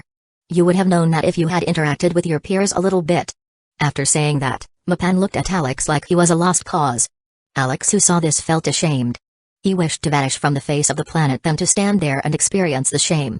As a man from a civilized society, he was ashamed of the foolishness in which he dealt with the problem. Yet, it didn't stop Alex from asking. Mapan, it's cold outside, isn't it? The sky is dark and there is no light. Can I stay here today? Alex asked shamelessly. Don't get cheeky with me, kid. Run away right now, before I whoop your ass. Mani is waiting outside right now. He treats you like his own son and now, just as you become an adult, you want to run away from home. Is this how you should behave? Mapan grabbed a piece of wood, before throwing it at Alex. He was fed up with his nonsense. Alex, who understood what to do next, was happy to leave the house of Mapan. He once again used his impeccable skill to say one thing and drain more information from his target. Instead of asking where his home was, Alex made Mapan indirectly give him information about his home. After successfully failing his mission, he went outside to meet with Mani. They went home in silence. Alex was in deep thought. He was making a plan for tomorrow. He had so much to do and a very important thing to make. It is going to get hectic from tomorrow onwards. Chapter 15. Learning. The next day, Alex woke up early. For the first time, he had a good sleep. Mani's house was decent when compared to all the dilapidated wooden houses seen inside the village. Although it was smaller in scale compared to the Mapan's house, it had private rooms for each member. This was a boon for Alex. It helped him move in and out of the interdimensional farm unnoticed. He even thought of living inside the farm for a couple of days. Due to how seasons change inside the farm, he thought that he might have better sleep if he could sleep in a warmer area. It would have been a good idea if not for the fact that it was winter inside the farm too. So, he chose to rest inside his room. If possible, Alex wanted to make his own house and move out. It would be better for his future endeavors. For the past couple of days, the only thought in his mind was survival. Alex didn't have much time to think or enjoy his situation. Now that he has breathing room to do what he wants, he began to notice some things that he glossed over. The living condition of the Stonehead tribe was appalling. The houses were small and dirty. The clothes were made out of leather and fur and had patches all over them. It could protect him from the cold, but it was the only thing that it could do. He didn't know how long it has been since he took a bath or when was the last time he washed his clothes. Everything had a musty, repulsive smell. And most importantly, the village didn't have even one toilet. You might not notice it in the modern world, but a place to shit in peace was a must-to-have in any place. With that in mind, as soon as he woke up, Alex began his busy life. He wants a new house, bathroom, shower, clothes, a heater or a fireplace and something to cook food with. It was a simple goal at first, but it soon turned into a plan for a completer overhaul of the entire village. Food, water, air, clothes and shelter were considered basic necessities. And everyone needed those. By only improving the overall environment could he live a better life. Baby steps towards a better future, Alex thought. Alex harvested the matured crops on the farm. After selling the crops, he now has 3,000 coin. It was a good amount because he missed many harvests. Using the 3,000 coin he bought 25 pieces of land to cultivate. Now in total, he had 40 units of land. 60 more to go before leveling up the farm. The remaining coin was used to buy sweet potato seeds for 25 coin each. With that, he could plant 20 units of land and the remaining 20 units will be filled with tomato seeds. Currently, the farm was in the winter season. So, he had to wait until tomorrow to plant the seeds. To make use of his free time wisely, Alex exited the farm. Today he wanted to explore the area around the village. After that comes procuring materials to create his new house. Wasting no time, he walked towards the center of the village. Occasionally some villagers would nod at him, but most of the time they ignored him completely. Even though Muru was considered an adult, he didn't have much presence in the village. Muru, the chief is giving a lesson today. Come to the training ground. Suddenly an unknown person came towards Alex and said. Realizing the importance, Alex followed the person to the training ground. The training ground was a large open area on the south side of the village. It was situated just outside the giant perimeter walls of the village near the south entrance. Now, it was mostly covered by snow and only a few giant stones could be seen in the training ground. A group of people was lining up in the training ground facing the chief. The Canal, Poka and Chum were within this group. And Alex could barely hear what the chief was saying. Walking closer, he began focusing on the lecture. Awakened people have a mysterious energy flowing through them. They can control this mysterious energy to enhance their physique or exhibit magical phenomena. Like this. Chief said while coating his arms in silverish gray-colored energy. He lifted his arms so that everyone can observe what he was doing. What I just did is called body enhancement. For this, I diverted the flow of energy into my arm muscles to strengthen them. Anyone who is awakened can do this. You just need to focus energy on one part of the body. However, the next technique is called full body enhancement. After saying that, the chief began to extract the energy that flows through his blood vessels into his muscles. It slowly materialized throughout his body as a gray shimmer of energy. It was truly a magical sight. The coat of energy was covering all parts of his body equally without any visible weak points. This is full body enhancement. You can try it if you want. But you will not able to do so until you have enough energy. Only trained warriors can exhibit full body enhancement. And finally, the third and most special power of our clan. Chief paused after saying that. Lifting his hand up, he once again channeled the energy into his fist. But this time it was different. Instead of the silverish coat of energy forming around his hand, a darker shade of energy was revealed. It finally solidified into dark gray color, like a rock. This is our tribe's special skill, rock formation. It can either be used as a defensive skill or an offensive skill. And only true masters can exhibit his skill. This is the real blessing given to us by our spirit guardian. I use this skill to break a mammoth's skull. But there are limitations to this skill. I will give that explanation at a later time. After showing the skills, Chief looked at the shining eyes of the youngsters. Although they went through the coming-of-age ceremony, their excitement still showed that they were young kids. You have to work hard to attain this power. Only then can you walk with head held up high among the tribe's men. The chief added. The who was watching from the audience lifted his arms suddenly. Can I ask a question? Yes, the chief replied. You said that only trained warriors can use full body enhancement. So, why is my body completely covered in energy? The said, showing off the silverish glow around his body. Sigh, overachievers and their ego inflation method. Alex thought while looking at the smiling kid. Ha ha ha. That is why you are special. You are talented and have more than enough energy to manifest full body enhancement.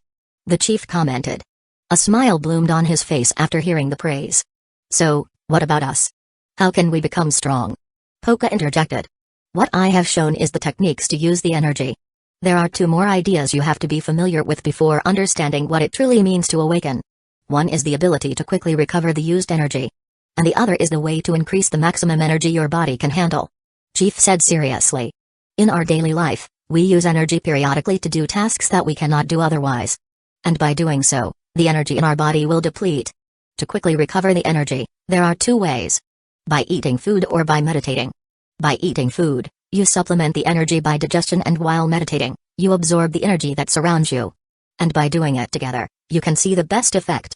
And to increase the total energy that your body can store, there is only one way. By training as much as you can. Our body is like a vessel, it has limits to how much energy it can store at any given moment. By training, we increase the limits. And the answer to Poka's question is simple. You can become strong by training. Never expect to get quick success like the. Only by training your muscles to be in tune with energy can you drive the energy to exhibit enhancement properties. He is just a lucky individual. So, train as hard as you can. Carry weights, roll the giant stones, Run around and use the energy in tandem with your muscles. Make using energy as easy as breathing and increase your vessel. That's all I have to say for today.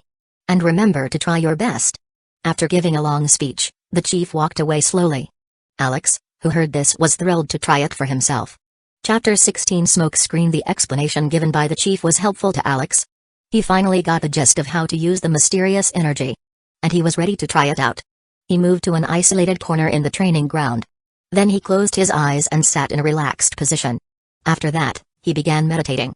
One by one he relinquished his sensory perceptions to focus on meditation. Finally, he felt the mysterious energy flowing through him. It was a mild and peaceful energy that gently flowed through his veins. After grasping hold of the feeling, Alex opened his eyes. Now he had to try and control the energy. Remembering the feeling he got the first time he tried to control the mysterious energy, he willed it to move according to his thoughts.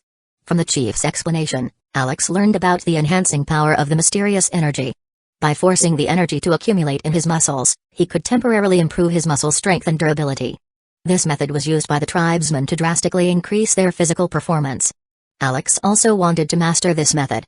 But he felt that the chief's explanation was lacking. When he moved the energy towards his muscles, it accumulated and rested in the muscles according to his will. But a doubt slowly formed in his mind. If he only strengthens his muscles, how would the bones bear the increased load? Will they break? He thought.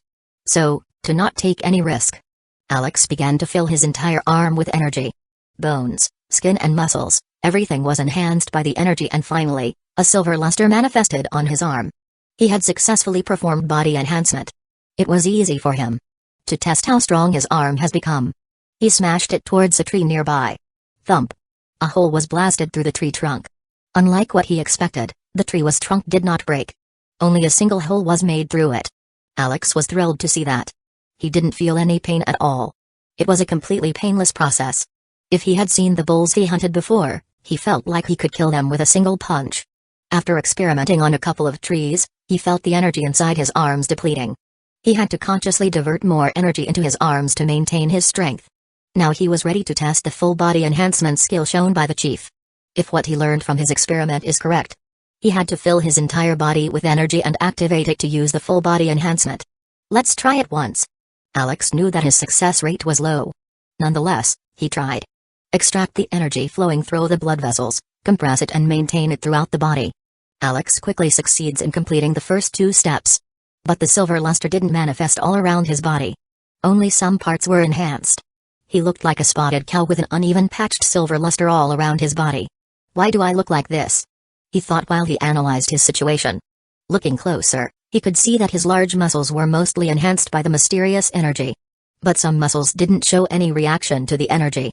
Does it have something to do with how well each muscle reacts to the mysterious energy? Or is the energy not enough? To try out different methods, Alex diverted even more energy into his muscles. He compressed it and pumped it throughout his body to maintain balance. Finally, he could see the unresponsive muscle groups reacting to the energy. Alex felt his energy depleting quicker than he could maintain the full body enhanced state. Suddenly, a slight tremor went through his body. His weaker muscles began spasming uncontrollably. The silver luster that surrounded his body disappeared. And the mysterious energy inside his body became an uncontrollable torrent of energy. It was threatening to tear his muscles apart and destroy his body. A groan escaped from his mouth. It was a painful experience for Alex. He didn't have any time to think. To prevent the energy from rampaging inside him, Alex began pushing it out towards his skin. He wanted to throw it out before it did any permanent harm to his body. Like a balloon deflating, the energy inside his body was released outside. The moment the energy escaped from his body, it turned into a thick plume of smoke.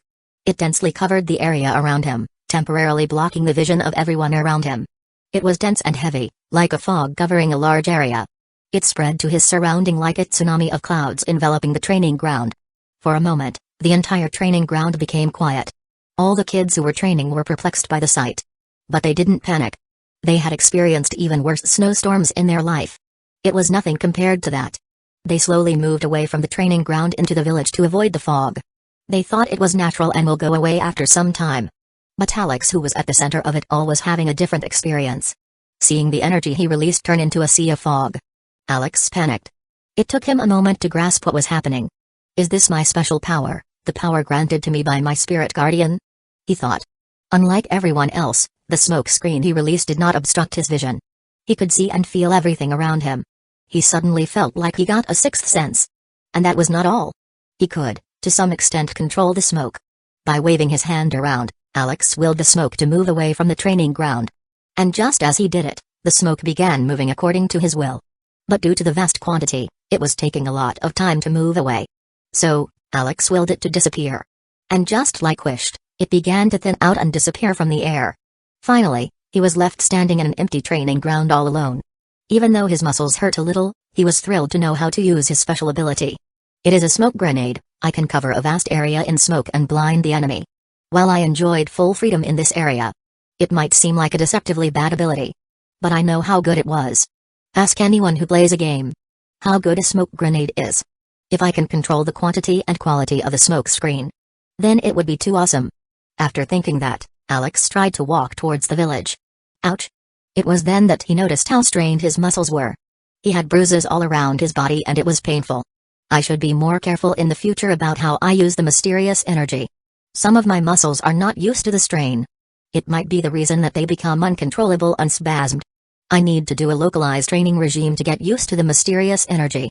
It would be better to train one muscle group a day until I can maintain the full body enhancement state. As the chief said, training was the only way to get strong. I have abundant energy and no way to use it. Sigh. Groaning a little, Alex walked towards his home. He just wants to rest in a warm place today. He was too tired to do anything. Chapter 17 Oven. At the moment, Alex only had 3 simple goals. To survive, to improve his living condition and to eat good food. Now, his survival was ensured due to the protection of the tribe. Also, by slowly increasing his physical strength, he could get strong enough to survive on his own. And the quality of food can be improved by relying on the interdimensional farm. Due to the intense exercise that he was doing, consuming nutritious food was important to him. Just eating meat was not optimal. But, to improve his living condition, he has to take action on his own. He cannot rely on others to do it. So, without any delay, Alex obtained permission from both the chief and Mani to build his own house. The village was small considering the population of more than 2,000 people. Everyone lived inside the perimeter walls. So, Alex had to take extra time to procure land to build the new house. Thankfully, the land next to Mani's house was vacant. He quickly got permission to use that land. The plot was about 100 square meters in area. It was large compared to the hen house that Alex called home in his previous life. Rent in the city was astronomical. So, he had to live like that. But now, he has more than enough area to make a small house for himself. So, he carefully planned its outline. Still, it was impossible to make everything he wished for. When he began making his design, he realized that most of it would be impossible to build. Even a toilet would be impossible. Fortunately, he made one near a cliff far away from the village and the people. He has to use that until he can find a replacement. After completing the design, it was time to make it a reality. And he needed manpower for that. Unda, can you help me with something? Alex asked the little kid. What do you need, big brother Maru? Can you bring me to a place where there are a lot of stones? It's easy. Follow me. Suddenly, as if he realized something, he turned towards Alex. His little eyes shone mischievously. Tonight, I want more meat, he declared solemnly. The control over food in the winter season was strict. Due to that, the tribe was using a rationing method to allocate food to each family. And most of the meat was preserved for future use. So, the little glutton was having a hard time. It was why he asked for meat from Alex. And Alex was happy to trade information for some food. Okay, he said while nodding with a smile. Hi. Towards the north, just outside the village, there is a mountain path. Walking around there, you can find all the stones you need. Unda giggled while describing where to find the stones. Stones were essential for Alex's plan to make his new house. But before that, they had even more important use. He was going to use it to make a makeshift oven. From his experience, Alex learned that food was very important to the people of the tribe. And he technically had an unlimited source just waiting to be used. And the only thing he lacked was a workforce. So, if he could trade food for that, he could not just make houses, he could even build cities. And making an oven was his first step in village domination. He wanted to bake some sweet potatoes and use them as currency to buy manpower. But never did Alex think that his sweet potato fuel ambition would radically change the village. Just as Unda said, near the mountain path, he found a lot of large stones. He moved some of them into his inventory. After making sure that no one was near him, he entered the interdimensional farm. Without wasting time, he took out a large stone as tall as him and began smashing it with the pickaxe.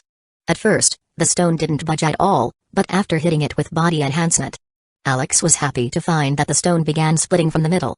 Now, he had 2 pieces of stone with flat sides. Alex plans to use it as the bottom and top layer of the oven.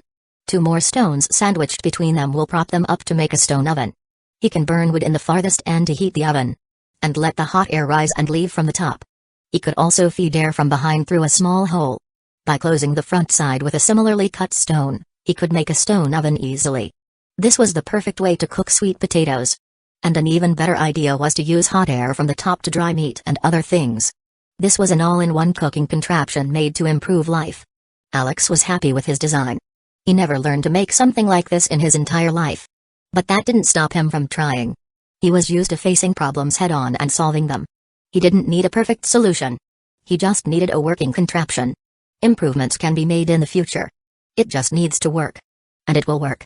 After building the new oven, Alex went back to his home. He took out 1 stone at a time and began building the oven.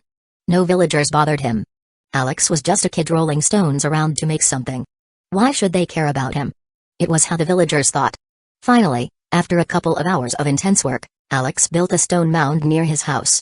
To not make the villagers suspicious, he had to manually drag stones from outside the village. It was hard work. After chopping up some firewood, he lit them inside the oven. Now, occasionally, curious glances were directed at him. Yet Alex was not bothered by it. He placed some sweet potatoes inside and left. After some time, a sweet savory aroma of the sweet potato permeated the surroundings. Unda, who was nearby, was salivating, looking at the stone oven. "What is that, big brother Muru?" he asked. "It's something used to cook food. The tribesmen have never seen a cooking contraption like that before. They only used clay pots and fire to cook their entire life. If clay pots are not available, they barbecue the meat and eat them. Vegetables were often consumed raw and seldom cooked. So, Alex could only explain it as something used for cooking. "What are you cooking right now? It smells so good. Can I have one?" "Of course, you can have one. It's something really yummy." Alex smiled and replied. That smile did have an underlying meaning behind it. While he cooked sweet potatoes, he cooked up a plan to attract the people. And the simplest and most efficient way was by giving it away for free. Like a drug dealer, giving freebies to addict his customers. Alex was planning to use freebies to make them work for him in the future. It was a sinister plan.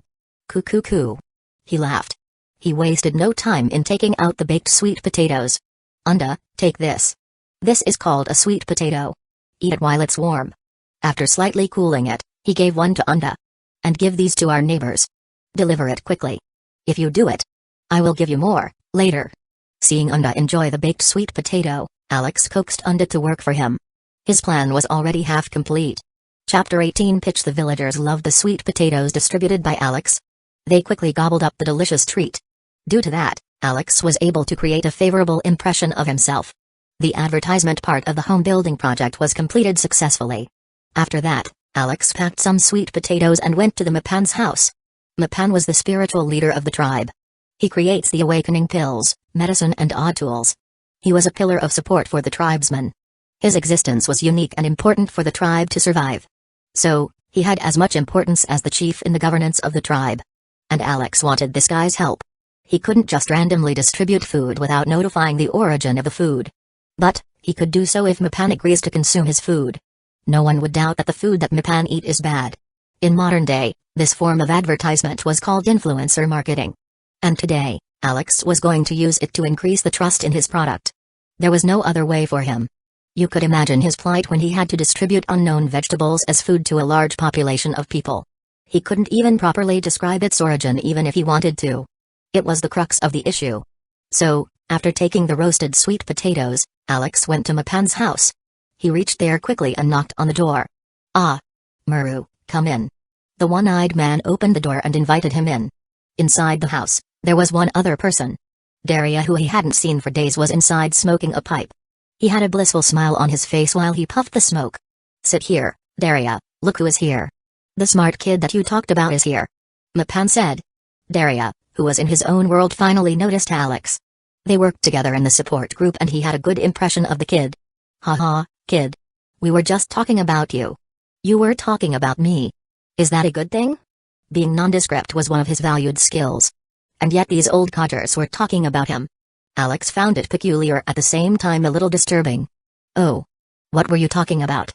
Hiding his thoughts, he asked jovially. At the same time, he took out the sweet potato from his bag and began peeling it.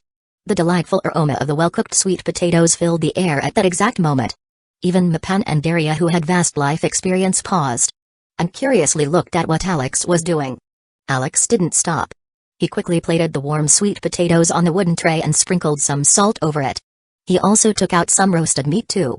This time it was special. He didn't do this when he gave the baked sweet potatoes to the villagers. Salt was a precious commodity in the tribe. It was hard to get and they only had a limited amount. So, they seldom used it. But eating it without salt would diminish the taste so much that he was willing to use his own salt. He wanted to impress the elders in front of him. He even took out roasted meat to enhance the flavor. Finally, the tray was moved towards the elders. It was obvious from his action that he wanted them to eat it. "What is this?" they asked simultaneously. "Something good to eat," he said while eating a piece of sweet potato wrapped in a piece of meat. Just like he had shown. The elder too took a bite of the meat-wrapped sweet potatoes. And it was delicious. A smile bloomed on their face while they chewed on the delicious cuisine. "It's delicious. Savory and sweet," both commented. "How did you make it? And what is this potato-looking tuber?" "It is softer and sweeter than a potato," Mapan said.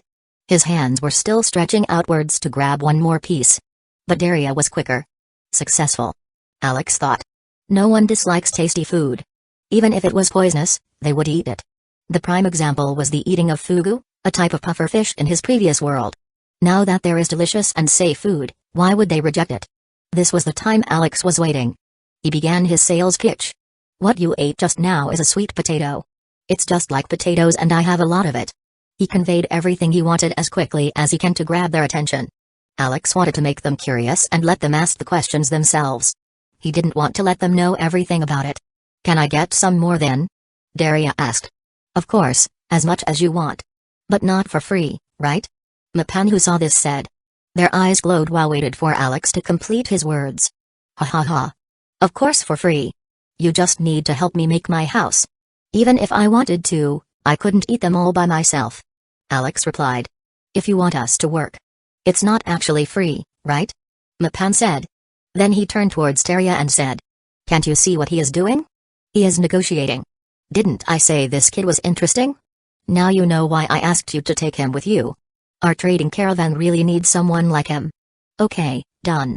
He can come with me." Daria quickly agreed.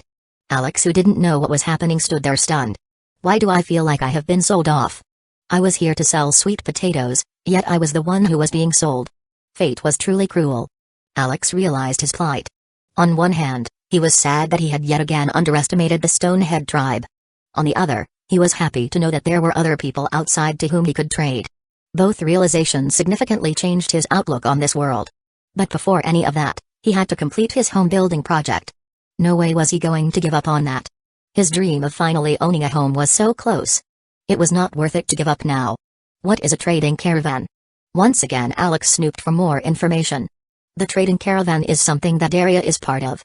He will go to the nearby tribes and trade products to buy necessary items tomorrow. So, I want you to go with him and gain experience. For free? Alex asked with a smile. Seeing it, both of the elders smiled. "No, I give you permission to sell your sweet potatoes and other things to the tribe, only if you promise me that you will do no harm to the tribe." Mapan was thrilled to see a smart kid like Maru in his tribe. He enjoyed conversing with him more and more. Daria also agreed while nodding his head. "Okay, then it's a promise. You can't break it." After saying that, the excited Alex left the house. He agreed with their demand in exchange for fulfilling his demands. He just had to go to some nearby tribes and trade. As a person from the modern world, he was actually looking forward to it. He had nothing to lose and everything to gain. He can build his house after returning from the trip.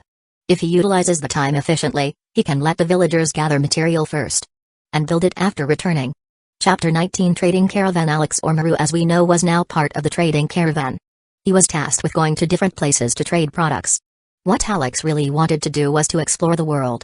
He knew that there were more mysteries to this world than he knew. And it would be in his favor to know about those. To prepare for this trip, Alex took his first bath in ages. It was hard to have a proper bath when all the water he saw was frozen or freezing cold. And he was really not into ice baths. So, He had to bake some stones inside the oven and transfer them into a wooden tub filled with cold water to increase the temperature. There was no large clay pot to heat all the water he needed to bathe. Solving one problem at a time, Alex tried to enjoy his life. After the bath, he dumped his dirty clothes and put on new ones. Then took a backpack he made with leather and strapped it over his shoulder. Other than some sweet potatoes, there was nothing inside it. This was just to show that he had some luggage with him. Adding a large blanket to his luggage, he completed his preparations. Unda, Big Brother will leave soon. Do you remember what I told you? Yes, when they bring a wooden log, give them this many sweet potatoes, Unda said while holding up his 2 fingers. What else? I shouldn't eat the ones we are trading for wood. Big Brother left a separate bag of sweet potatoes at home for me to eat. Smart boy, you remember everything that I said. Let them place the wood near our house. Pointing to the plot of land next to Mani's house, Alex said. He used Unda as his temporary salesman. He even gave him a salary of some sweet potatoes. After saying goodbye to Mani and his family members, Alex left to meet the Mipan. The trading caravan was ready to depart. Although it was said to be a caravan, it was just a couple of small wooden sleighs pulled by people. It was frustrating to see that they didn't even have a domesticated animal to pull that thing along. Walking was hard in the dense snow-covered land. So, we can imagine how hard it would be to drag something along with them. Nonetheless, it was better than carrying the weight on their back and walking as they did after the hunt. At that time, they were prioritizing speed over comfort. But it was not the case now. Once the preparation was complete, the chief and Mipan came to send them off. There were 30 people in the caravan. And the only familiar faces were of Daria, Daya and Kan. Daria was the leader of the support group. He carefully checked the slate to find any defects. He threw away the broken ones and loaded the intact ones with meat, herbs and some other animal product. The Stonehead tribe was a hunting tribe. They only had products acquired from animals to sell. Now Alex knew where the salt and clay potteries came from. The Stonehead tribe never made them. They depend on other tribes to make them. They were a perfect example of consumers. Daya and Kan were 2 of the 6 leaders of the Stonehead tribe. Daya wielded her shield and stood in front of the caravan to protect from any unknown danger. Kan, who was carrying the bow, was tasked to do perimeter checks. He was one of the top trackers of the tribe. He knew which path to follow and which path to avoid when he sees tracks of large predators.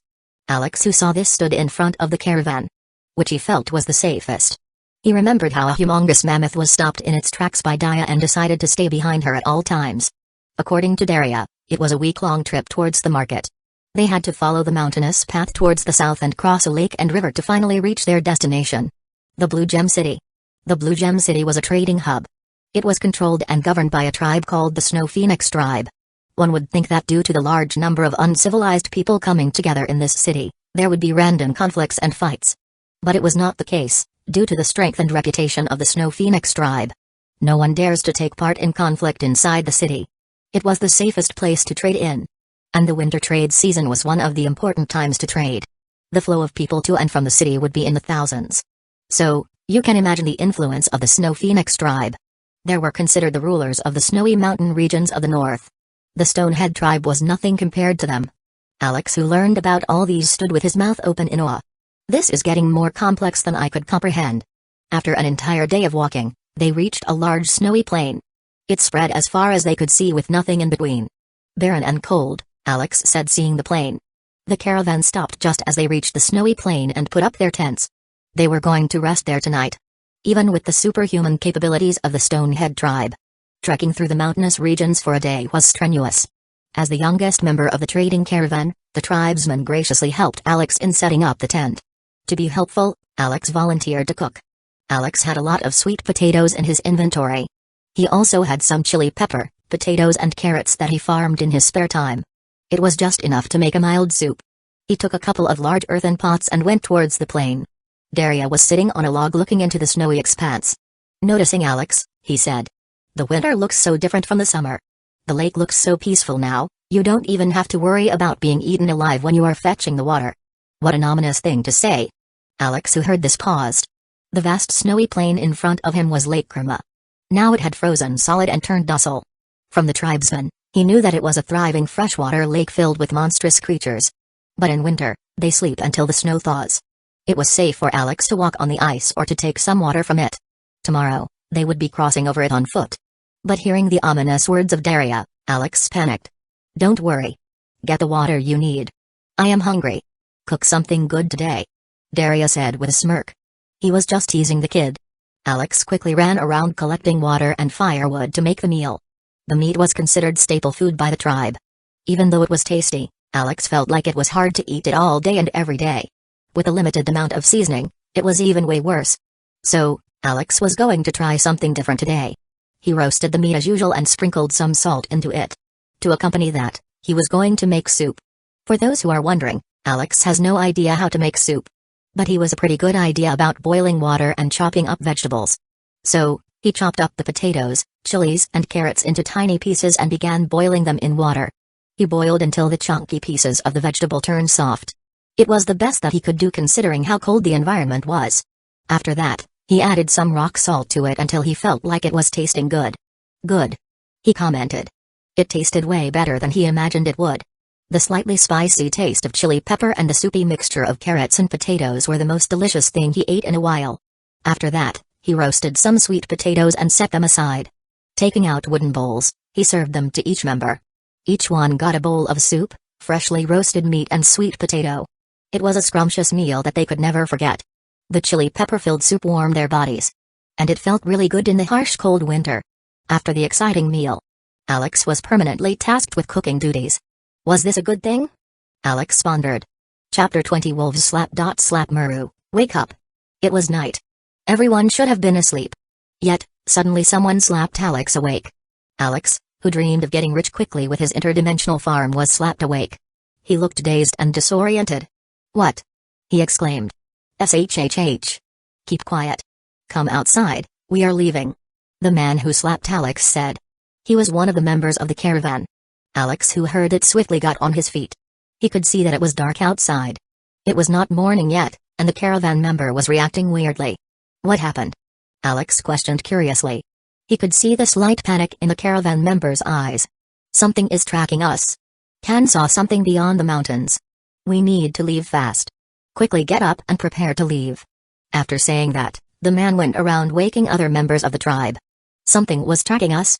Was it an animal, predator? Alex thought while he quickly packed up his things. Fortunately, he didn't have many things to carry. But the same cannot be said for the tribesmen. They had heavy sleighs to pull along. The moment Alex exited the tent, he could see the temporary camp quietly waking up. Within minutes they packed everything and were ready to move. Are we going across the lake? Dia, who usually kept quiet, asked. Even a strong warrior like her was panicking. This caught Alex off guard. He was hoping to follow behind Dia like a small chick following behind its mother. However, the panicked words of Dia spooked him. It would be hard to evade them if we move through the lake. Dia once again said. She was asking Daria about his opinion. But it would be faster to leave through the lake. We will never be able to evade wolves in the thick forest. Remember that we have to pull the sleighs. Our only way to outmaneuver them is by running as fast as we can through the lake. Ken, who spotted the wolves, said. I only saw a single wolf and I don't know how many they have in their pack. We can't stay here and fight. More will be coming here soon. We have to hurry. He said to Daria, forcing him to take quick action. We are leaving right now. Let's take the safe bet and cross the lake. If we run fast, we can cross it in 3 to 4 hours. It will be dawn by then. We have a better chance of survival if we can fight in the daytime. If we are lucky, the wolves might leave us alone after we leave their territory. Daria carefully analyzed the situation before deciding on the next course of action. There was no more delay in their motion. Like a well-oiled machine, the group acted like a single entity. Pulling along the sleighs, they began running towards the other end of the lake. Muru, follow behind me. Stay close to me and never leave my sight. Daria warned. It was dark outside. If Alex was not careful, he would be left behind. And it would be hard to find the path again. Daria feared that and warned Alex. Unfortunately, the caravan was not lucky. Just after an hour or so, Can spotted the wolf again. It was following behind them. It was tracking them and keeping an eye on them at all times. It meant that the wolf pack was following just behind it. Ready to attack if they show a moment of weakness. Alex promptly grabbed a long spear for himself. He didn't have any weapon to fight with and he felt the need to prepare for any potential conflict. Quickly time went by. Even after an hour, Can saw the wolf following closely behind them. Can I shoot it down? Lifting his bow up, he knocked an arrow into it before asking. He aimed it at the wolf. At first, he left it behind not spook the pack behind it. It was better to leave silently than to attack and gain the ire of the wolf pack. But now, the wolf was really getting on his nerves. Through its action, It has already declared its intention to attack the caravan. And that was unforgivable in Kan's books. Okay, shoot it down. Hearing Daria loud and clear, a small smile bloomed on Kan's face. He raised a bow and aimed directly at the wolf. Snap dot swish. With a snapping sound, the arrow flew through the air and accurately pierced the wolf's head. It died in that exact instant. The brain that it once had was completely pierced by the arrow. There was no way for it to survive. Kan was one of the 6 top warriors of the Stonehead tribe. The poor wolf underestimated him and followed him thinking they were easy prey. But it didn't end there. Kan shot 3 more arrows in quick succession. It all pierced through the head of wolves, killing them. Only a slight hum of bowstring remained, waking Alex from his stupor. I didn't even notice the other wolves following behind it, he thought. Howl. Suddenly a wolf howled. It jolted awake the tired warriors of the Stonehead tribe. There is more, Alex exclaimed. As if that howl triggered a roll call, more and more wolves began howling. That's when the tribe noticed a sound coming from all around them. Unknowingly the wolves had flanked them. They were now surrounded. Oh, shit. Oh, shit it is.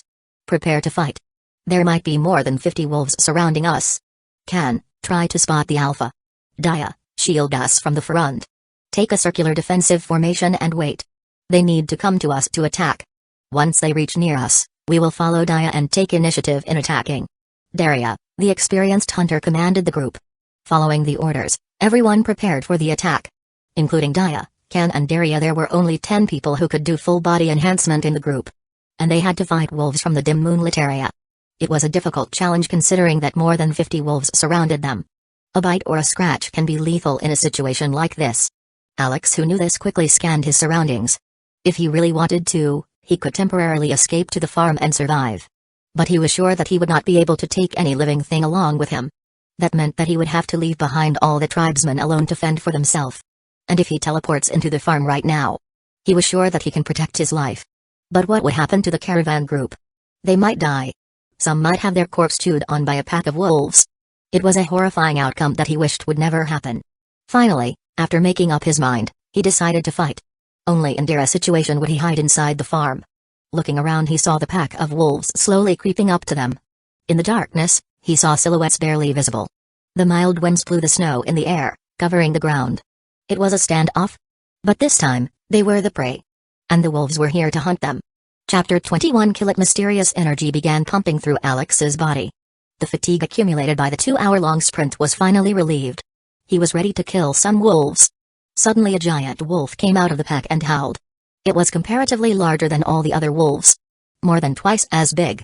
That's the alpha, Alex assumed. Kan began firing arrows as soon as he heard the wolves howl. The fight began with a bang. He began killing wolves left and right. With his acute vision, he spotted the wolves before eliminating them one at a time. Other people who could use bows were powerless before the agile wolves. Assuming they could see the wolves, it was hard for them to track and shoot a moving target. Alex tightened his grip on the spear. It was time for him to act. Waiting for death was not exactly his style. Even though there was dim moonlight, it only allowed the group to see at most 20 meters in front of them. The falling snow acted like a veil covering anything beyond that. I can't see them. I can vaguely hear them. But they can hear me and see me clearly. This is a losing battle. I need to take initiative. Thinking that, Alex concentrated the mysterious energy inside his body. Smoke screen. He realized that it was the only way to level the playing field. Before the wolves could reach the 20-meter mark, Alex began releasing the smoke screen from his legs. He willed it to move forward like a giant wave. He was hoping to cover the oncoming wolves' vision. The thin layer of smoke spread just inches above the ground without anyone noticing until it reached the 20-meter mark. After that, like a wave, it rose up from the ground and blocked the oncoming wolves. Kan was the only one who realized what Alex had done. He was pleasantly surprised to see the wolves panicking. Making use of that distraction, Kan shot 3 more arrows at the wolves. He had already taken the lives of almost 10 wolves. This was great for Alex and the group. Although the smoke screen was momentarily useful, the agitated wolves pierced through it under the leadership of Alpha. But Alex could accurately pinpoint their location due to the sensory enhancement he got from the smoke screen. He had yet to fully understand how his ability worked. But he realized in the training ground that he could clearly see any living being inside the smoke and track them accurately. Seeing the giant wolf running towards them, Dia, who was in the front, began charging towards it. She was going to bash her shield onto the Alpha. If she played her cards right, she can trap it in one hit, like what she did with the mammoth. Everyone ran behind her, leaving behind the sleighs to attack the wolves. Daria was holding a sharp bone sword, Ken with his bow and arrow, and Aya with her shield. 3 of them led the attack. They manifested a full body enhancement state before running towards the beast. Alex realized that it was his cue to act. He moved to the rear end of the group. Although the Alpha was attacking from the rear, more wolves were hiding behind them, waiting for a chance to attack. No one from the team has realized it yet. Noticing the weak spot, Alex rapidly released the smoke screen. A cloud of smoke rose from the ground, blocking every wolf that was attacking from the back. Although the smoke screen was a useful skill, it was a double-edged sword. While blocking the vision of enemies, it also blocked the vision of his allies. So, he had to be careful in using his ability. That was why he had to carefully move the smoke screen 20 meters away from the group before using it fully previously. Fortunately, the situation has changed in his favor. Everyone was occupied by the Alpha.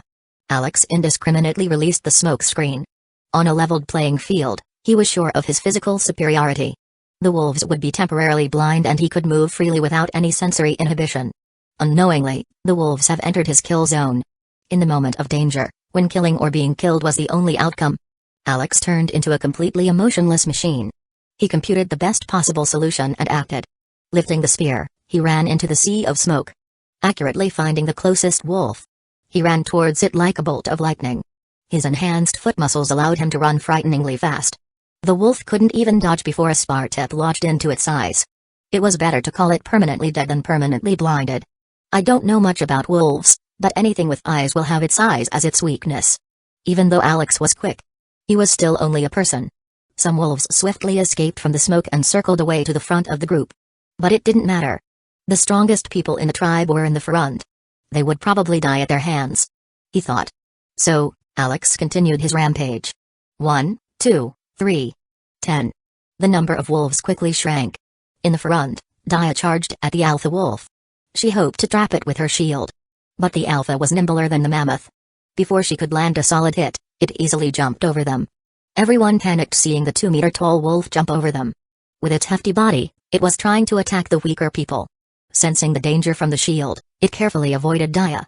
With its cunning mind, it once again proved that it was a predator, not prey.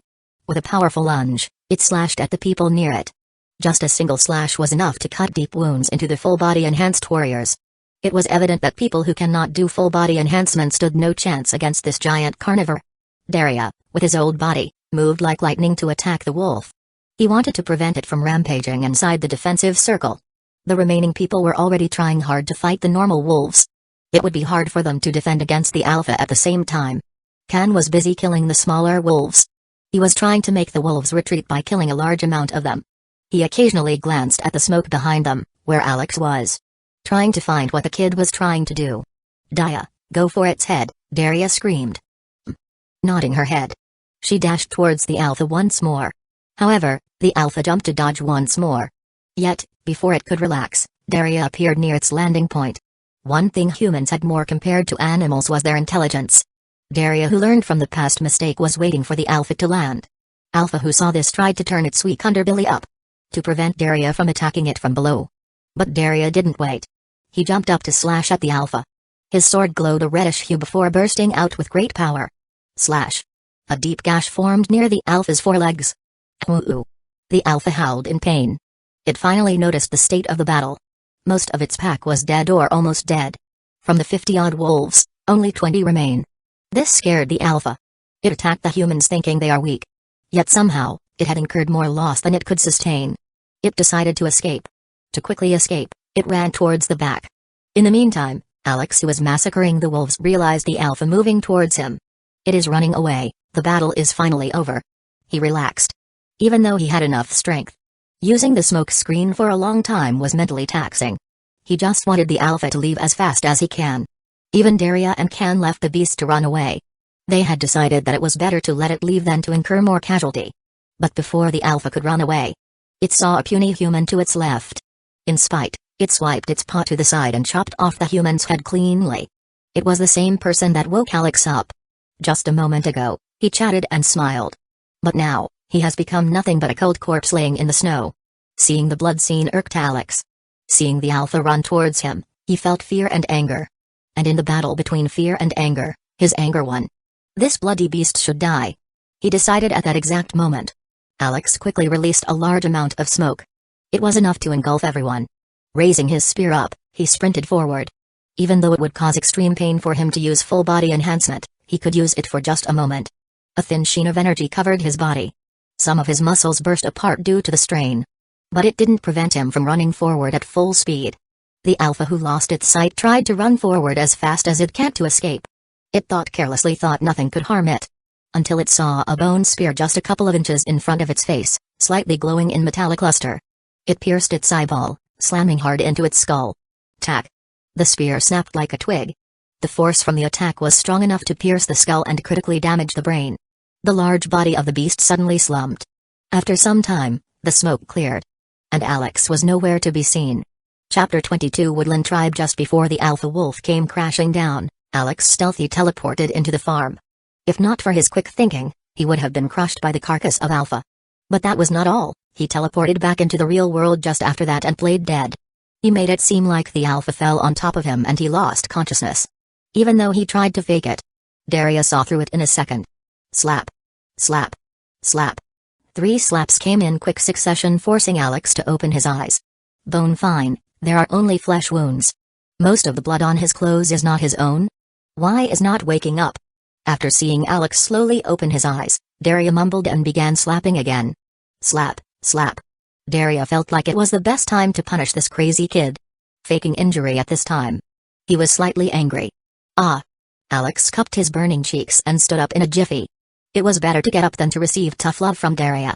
Alex could see that Daria was genuinely upset. He didn't want to anger him. After looking around, all he could see were injured people and 2 corpses. They belonged to 2 of the caravan members. And the headless corpse reminded him of the person that woke him up. Seeing that, any sense of achievement he had vanished. Only if I was a little better, a little stronger. He thought with a heavy heart. This is what Dia feared. It was not fear for her life. She was strong and capable. In a one-on-one fight, she might have been able to defeat the Alpha. But, she knew that she would be incapable of protecting the entire caravan against the wolf pack. Like Alex, Dia stood nearby, dejected. Her eyes were tearing up slightly. Only Kan was calm and composed, helping his fellow tribesmen wrap bandages. With the medicine they had, they could easily survive their journey. However, the dead people will not come back. It was a reality they had to face. This was the first time that Alex felt his feeble mortality. Seeing people with superhuman strength, he was mesmerized by their powers and skill. And it wouldn't be untrue to say that he felt invincible for a time. Yet seeing the corpses before him, he realized how frail human life was. Humans are humans, not gods. Alex took a minute to adjust his mind. Everything that happened today was forever engraved in his mind. And he vowed to get stronger in the future. Can I help? He asked. He was volunteering to help them bandage their wounds. The mood was heavy, everyone was tired. After resting for a bit, they continued to travel. They cannot go back empty-handed. The tribe was depending on them to survive. Alex, who killed many wolves and saved the caravan, was treated well while they traveled. He was praised for his bravery and strength. But he felt like an imposter hearing their words. He was dragging one of the ownerless sleighs. In it were the carcasses of wolves and some pelt. Even though 2 of his tribesmen died due to the wolf pelt was considered valuable. They were taking them to the city to trade. It can be considered penance for them. Selling them to provide for the families of the dead was the best outcome. After traveling for some time, Alex asked. Do wolves usually hunt people? Sigh, wolves hunt everything. People or not, they do not care. The weak will be hunted, it is the law of the wilderness. Daria replied. But this time, it was different. Kan, who was nearby, said. How so? Older alphas usually select their prey carefully. They hunt the weakest and retreat if they think the prey is stronger than them. Ah. You mean the alpha we saw was younger and rash? It didn't care about the pack or the death of the wolves. Yes, this could only mean one thing. It was a lone wolf that successfully evolved to use mysterious energy. It took over the pack and forced the other wolves to hunt. It was an outlier. We were unlucky to meet a ferocious beast like that. Can explain the details to Alex? Oh. Alex nodded. Muru, don't dwell on the past. You cannot change the past. Even if we had taken another course of action, the survival of our caravan was never assured. We can prepare for the future, but can't predict it. Daria said. On his face, Alex could see the vicissitude of time. It had left behind scars that cannot be healed. It took them a long time to cross Lake Girma. The vast expanse of barren snow was left behind and they finally saw signs of human inhabitation. Alex saw a path leading from the lake towards a dense forest. In the far mountains, he could see tall trees standing proudly, battling against the weather. Something's there, he thought. That's the village of the Woodland tribe. One of our allies. Let's go there and rest before traveling to the city, Daria said, pointing towards the dense forest. Daria walked towards the village. Everyone else followed behind him. When he reached closer, Alex could see a group of people waiting at the entrance of the village. They already realized the Stonehead tribe was coming and was waiting for them. Behind them was the entrance to the village. Unlike the Stonehead tribe, they didn't build walls around their village with large tree trunks. Their wall was made out of living trees and vines. It was the dense forest that Alex saw. Behind the covering of trees, the land was plain and wooden buildings were neatly arranged on either side. It had the aesthetics of a modern city. Whatever you say, the architect that built houses must be phenomenal, Alex thought. Delicate carpentry was used to create the houses. And wooden figurines were displayed outside the village hall, attracting the eyes of everyone in the caravan. Suddenly, a person came from behind the crowd near the entrance and said, "We welcome the traders of the Stonehead tribe with open arms. It's nice to see you again, Mapan of the Woodlands." Bowing his head, Daria said. It was a long and arduous journey. Alex finally relaxed. It didn't matter what kind of people the Woodland tribe was. He was sure that it was a safe zone. Please, God, let there be sleep, he thought while walking behind Daria. Chapter 23 Farm Upgrade. The accommodation provided by the Woodland tribe was great. They even provided stone bathtubs and proper clothes. They even had iron tools and utensils. Alex saw this and realized the multigenerational gap in technology between the Stonehead tribe and the Woodland tribe. This shocked him greatly. He thought he was living in the Stone Age. Yet, suddenly he could see humans using technology vastly superior. This forced him to change his perceived outlook on the world. In his opinion, there can only be one thing that can force people to live with Stone Age technology when the technology of the rest of the world is much better. And that is poverty. Poverty can be caused by many different reasons. But in this world where strength mattered more than anything, it was evident what might have caused poverty in the Stonehead tribe. The Stonehead tribe is weak as F. This was a startling realization to Alex. Even when he heard about how strong the Ice Phoenix tribe was, and how the Stonehead tribe was nothing compared to them. Never did imagine the difference will be this large. It might be comparable to Jeff Bezos or Elon Musk with a common man. When you think like that, it kind of makes sense. In modern society, the hierarchy was based on wealth. Wealth or money got you whatever you need and the person who has none lost whatever he has. It was the same everywhere. At some point in his life, while living in this world, Alex thought that he could finally escape from the clutches of money. But it seems like he will be trapped once more. There was only a single solution to this plight. Rather than being the slave of money, he has to try and be the master of it. He had to accumulate wealth faster than anyone else to try and gain a foothold in this world. And what better way than to use his interdimensional farm for this? During the last couple of days, he saved up enough coin to buy enough land to upgrade the farm to level 2. This was a great thing for Alex. He could increase the output of farmed items and at the same time gain access to tools and technology he desperately needs. So, opening the farm shop, Alex quickly bought 60 units of land. It was enough to complete the 100 units requirement. Ding, player has completed the requirement for the farm to level up. Initiating the upgrade sub-processes, for a moment, everything around Alex became a blur and he was pushed outside the farm. But after mere seconds, another notification greeted Alex. Farm level up complete, a comprehensive stats subsystem is created. A comprehensive notification subsystem is created, warehouse is unlocked, requirements for level 2 farm is 100 units of land excluding the 100 that you own. After that, the flashing texts disappeared and Alex returned to the farm. He could see some difference in the farm. A building was created next to the farmland. It was a small wooden building with a footprint of less than 25 square meters. Is it the warehouse? Alex thought while closely observing the building. And soon he noticed a jarring problem. The friggin' warehouse has no doors. It clearly had a written board next to it saying that it was a warehouse, yet he couldn't see any doors to go inside. Alan ran around it trying to find if he has missed something. But no, there were no doors. I always knew that the farm was a swindler. Now I can say for sure, it is. He thought. To once again confirm his thoughts, he tried thinking about storing a newly plucked tomato in the warehouse. And just like that, it was successfully stored.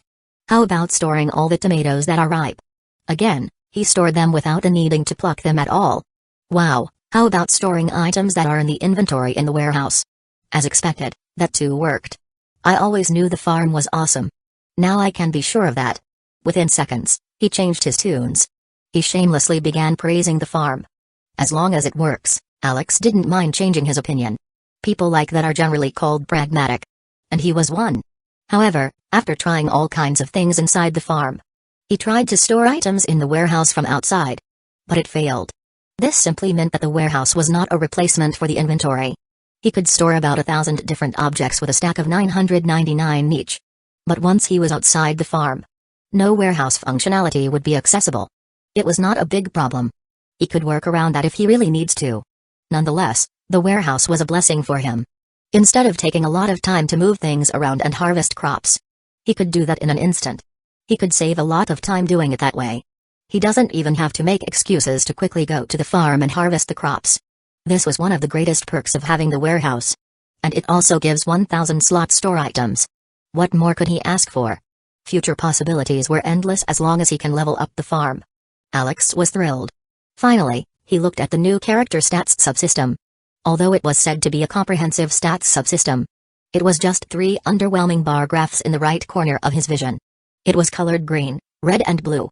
Green denotes health points, red denotes stamina and blue denotes mana points MP. Mana was the term interdimensional farm used to call the mysterious energy. Although everything was full right now, there was no number marking on it. Only the colors are filled according to the consumption of the points. Anyway, it was better than nothing. As said, it was a comprehensive stats subsystem. He really can't complain about it. After doing all that, he rested. 2 days quickly went by and it was time for him to leave. The Woodland tribe also joined their caravan to go to Blue Gem City. Chapter 24 Conflict. After resting for a couple of days, they continued their journey. There were roads from the Woodland tribe to Blue Gem City. So, instead of using men to pull sleighs, they were using reindeers. Don't worry. Alex made sure that the sleighs were not painted red and didn't have a fat guy carrying gifts in them.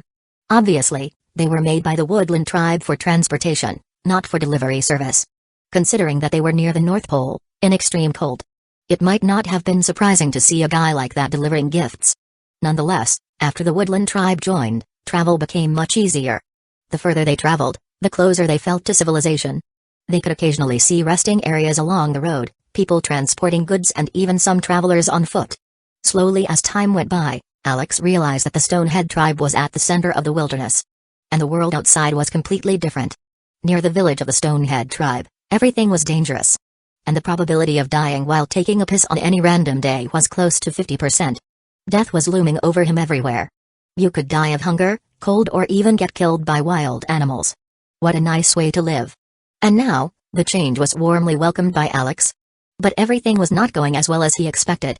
When they were taking a rest, Alex was relaxing on a sleigh. A kid from the Woodland tribe approached him. Even before reaching Alex, he was wearing a haughty expression.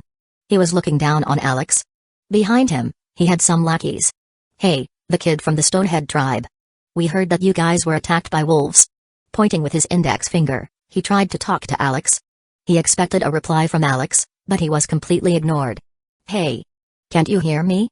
Are you dead? Just like your dead teammates. Who gets killed by wolves nowadays? Is the Stonehead tribe that weak? He said with a joking tone. At first, Alex wanted to completely ignore them. Although they were annoying like a swarm of flies. It was not enough to warrant him to act. But, once they dishonored his dead tribesmen, he knew that it was time to swat some flies. They need to be taught to respect others. Especially the dead. Alex decided. Alex turned to the group that was mocking him and his tribe. You're welcome to die by my hand. He said without mincing any words. Alex was a cautious guy who never takes initiative. But the circumstances were slowly changing him. He learned that the difference between reacting and acting first was the difference between life and death. And giving these kids a beatdown would be the best thing he had done from the moment he came to this world. He was sure that he would be making the world a better place by fixing these crooked kids. As expected, after hearing his cold words, they were incensed. Huh. An uncivilized barbarian like you does not know how the world really works. Do you really think that you can touch a hair in my body, much less kill me? What a loser. The leader spoke fluent dumbassery, and Alex completely ignored it. Chuckle. The same could be said about you. A bunch of noisy kids trying to act great. You dare humiliate me. I am the next generation leader of our tribe. I will prevent the tribe from supporting your tribe in the future. What's wrong with these brats? Should I sing a nursery rhyme and put these dumbasses to sleep? Alex thought while having the most nonsense-filled conversation of the year. He did nothing to anger them. He was just resting peacefully on a sleigh. Did they really have to come and ask for a beating? Huh? Are you afraid now? Seeing that Alex was quiet, the leader kid taunted him again. He was trying to show that he is superior through his antics. He was marking his territory and expanding his authority by confronting Alex. He wants Alex to treat him like others, but from his action, it could be seen that he had no real experience in earning the respect of others. We are one of the 3 allies of your tribe. And we are the strongest and richest among them. It's good that you realized your place. In the future, try not to anger me. The kid said pompously. He was having the time of his life, enjoying every moment he used to bully Alex. With a smirk, he looked back at his group. Receiving gazes of reverence from them, he became even more thrilled. But the moment he turned towards Alex, a first suddenly enlarged in his vision. A blur came and smashed on his face, squarely on his chin. Fuck. The face of the leader kissed the beautiful snowy ground. 1 down, 3 to go. Enhancing his foot muscles, like a tiger jumping into a herd of sheep. Alex began his teaching. 1, 2, 3. Like chopping fish on a cutting board. He smacked their chin and knocked them out. They stood no chance against his quick and vicious punches. The kids who once claimed to be stronger were now neatly arranged in the ground like salted sardines. It was the best way he could think of to handle the situation. He didn't want to attack the kids either. But it was the only way to drill his authority into their mind. And without authority, whatever he said would quickly pass over their head and they will go back to their old pattern of behavior. He wanted to prevent that. If they are his future allies, he needs to teach them how to respect others. Even after Alex did all that, no one came to interfere. From that, Alex knew that both tribes were keeping their hands off the matters of kids. They weren't ready to deteriorate their relationship due to the antics of some kids. Alex quickly realized this. From his general understanding, he knew that the Woodland tribe was stronger than the Stonehead tribe and they are also wealthier. But it didn't mean that they are individually stronger fighters. The Woodland tribe had a population of about 3,000 to 4,000 members. More than twice as much as the Stonehead tribe. This was the reason for their claimed superior strength. And most of them were craftsmen. They work as carpenters all year round to accumulate wealth. They were not exactly warriors that could take down wild animals. And about their special ability for plant growth. They could only use it for their carpentry. It was not an ability that can be used when fighting. The ability allowed them to modify the rate of growth of plants and to mold the shape and size according to their will. It would be perfect for an art and craft project. Like making a living wall of trees to surround their tribe. But it was weak in a one-on-one fight. Anyway, you look at it. The Stonehead tribe was physically superior to them. And Alex was ready to get this through the thick skulls of the kids. Chapter 25 Devil Before Alex gave a quick beat down. Daria, are you really not helping the kid? He is being ganged up on by kids from our tribe. An elder from the Woodland tribe's side said. He was the head of the caravan from the Woodland tribe. His name was Thoughty. Like Daria, he brought the newly awakened kids to travel to the city to let them gain experience. His goal was to teach them how the world works. But before he could do that, they were already making an enemy out of the kid of the Stonehead tribe. Yet he didn't move to prevent the kids from acting improperly. Don't worry about Muru. He can handle himself. I feel sorry for the other brats. Daria replied. What do you mean? Do you really think he is stronger than the 4 of them? Thoughty inquired. Yes. If it really came to a fight between the kids. Can he really beat them? Yes, of course. Thoughty didn't know where Daria's confidence was coming from. With a single glance, he knew that kid awakened just days ago. Alex or Muru as he knew was a chick that just hatched from an egg. How strong can he be? Thoughty doubted. So, he too stood on the sidelines not interfering with the antics of the kids. He wanted to see for himself how strong Muru was. By the way, if you really want to, you can save your brats right now. Daria gave a friendly warning to Thoughty. How can I if you are not interfering? Let the kids take care of themselves. They both stood still nearby watching the kids. Ah. Sorry. I forgot to tell you. Do you know who killed the alpha wolf, the magic beast? Daria said proudly. Who? He. Daria grinned smugly before pointing at Muru. Thuck, thuck, thuck, thuck. Sound of something falling brought back Thoughty from his astonishment. He was unwilling to believe that a kid killed a magic beast. Any magic beast was generally stronger than humans who could do full body enhancement. And yet, Daria was saying that kid who just awakened killed a magic beast. This meant that the kid was horrifyingly talented. Thoughty looked towards the kids once he realized that. As he thought, the kids from the Woodland tribe were neatly arranged like fish left to dry in sun. They were all unconscious. They stood no chance against Muru. Now he knew where Daria's confidence came from. The kid was just too strong for his generation. Is he the strongest from the younger generation? Thoughty asked, bewildered. No, he is not.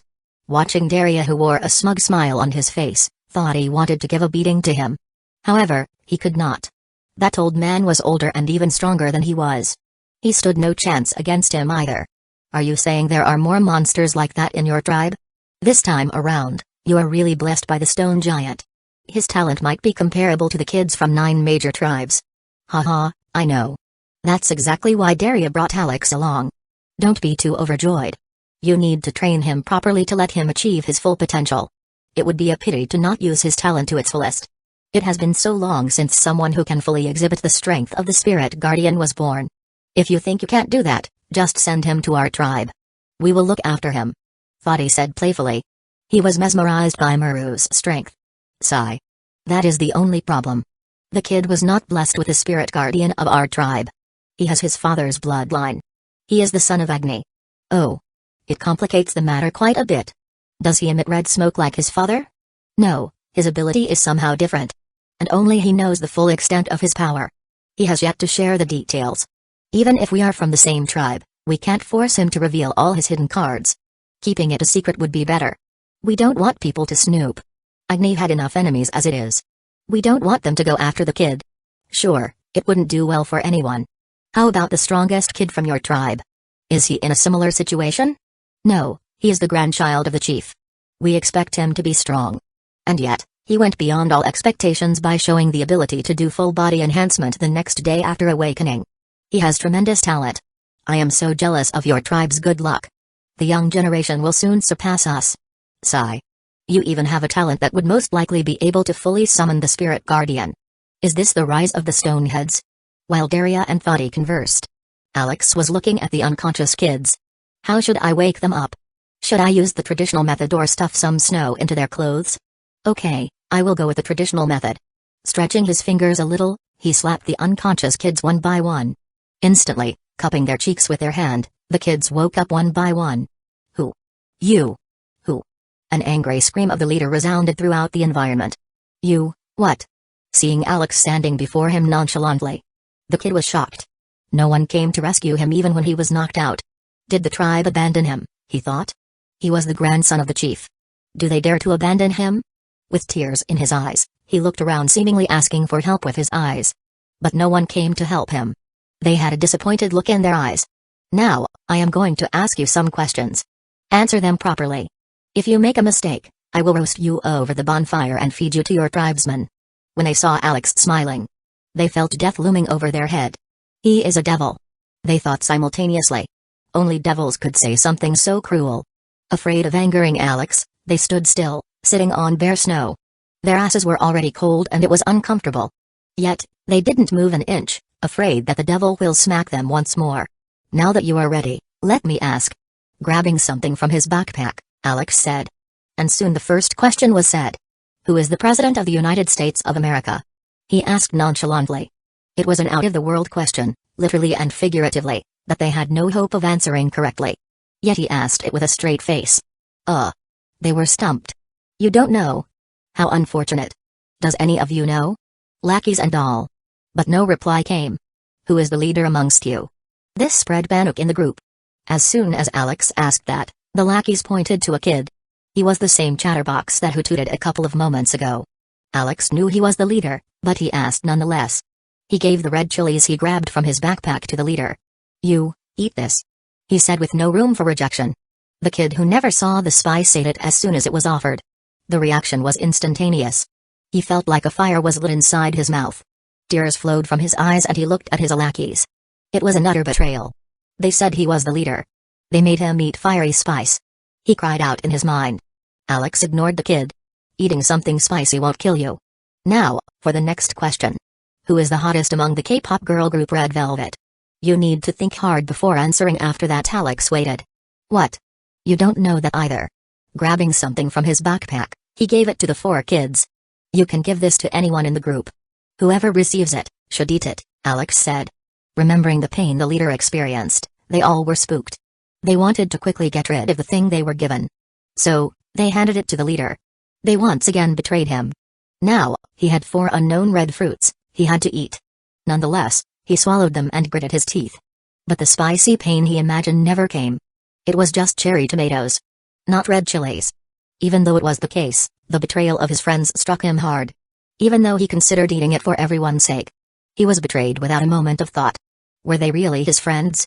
He thought, doubting his existence. His eyes teared more than when he ate the chilies. Watching this, Alex smiled. The brats were trying to act as a group. But now, they could see their real face. How about trying one more thing? He thought. Alex quickly picked 9 cherry tomatoes and 9 spicy red chilies. He gave 3 to each lackey. Finally, the last question. Are you a friend of this guy? Pointing at the leader, he asked. If you are, you should eat them all. Or else, you only need to choose one to eat.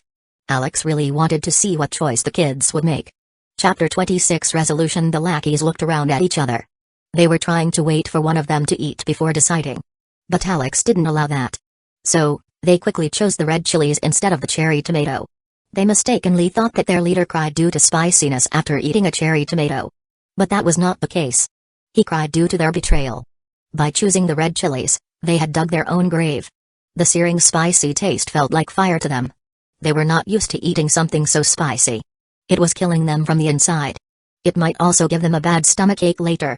But Alex didn't care about any of that. By choosing to eat only the red chilies, the lackeys had made a choice to deny any friendship with their leader. They were also washing their hands clean, denying any responsibility for their action. This didn't sit well with Alex.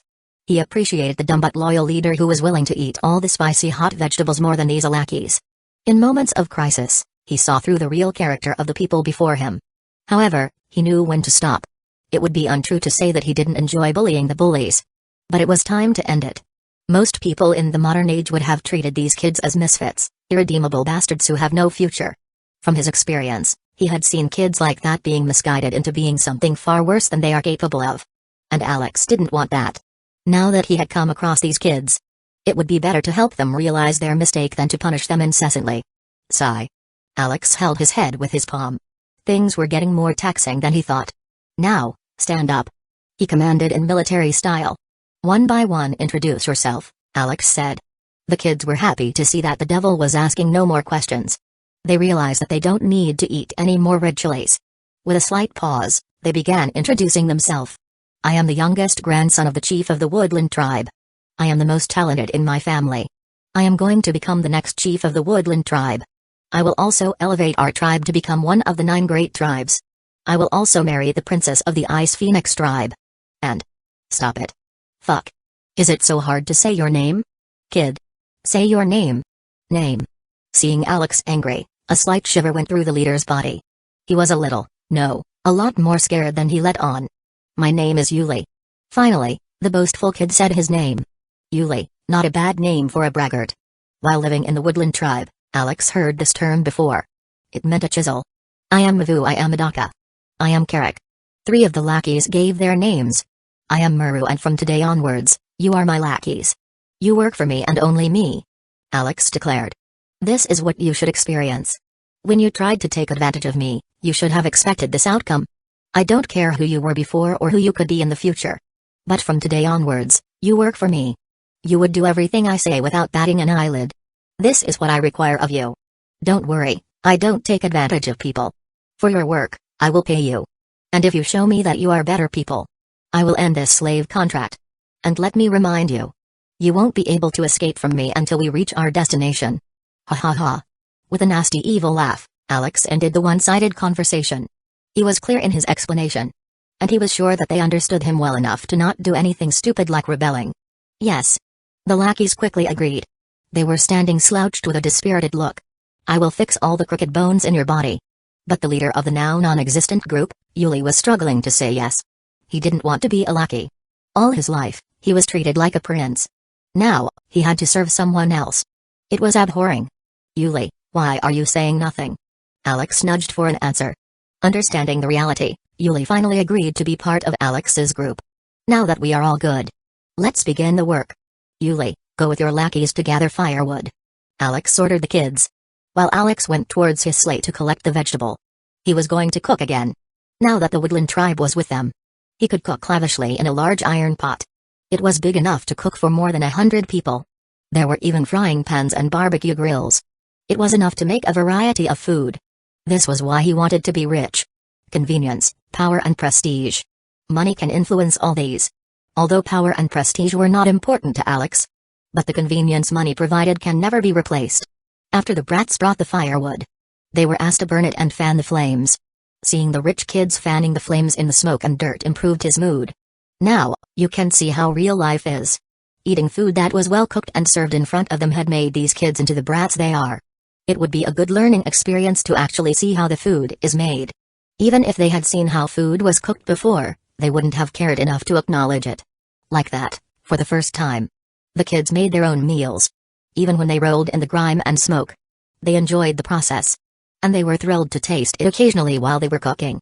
Alex didn't mind giving them a few pieces of fried meat while he was cooking. See, I told you.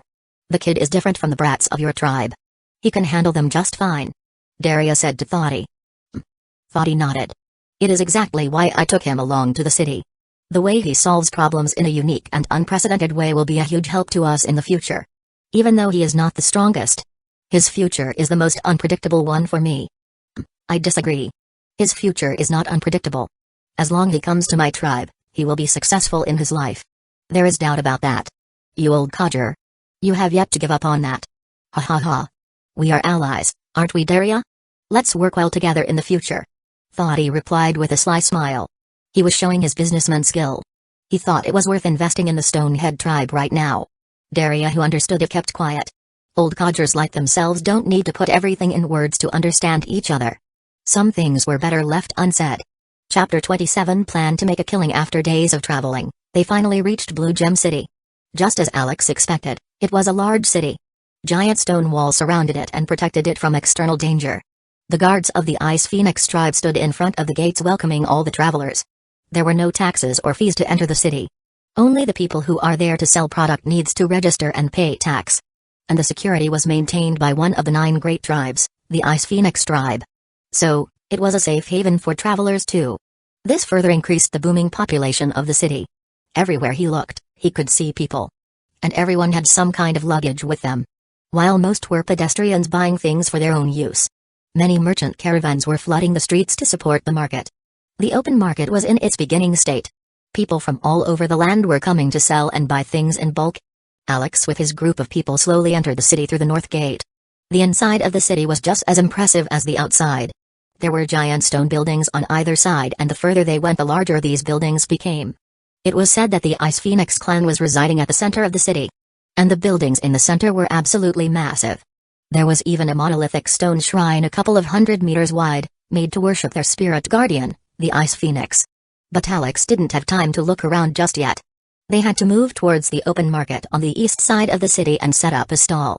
Setting up the stall was not difficult.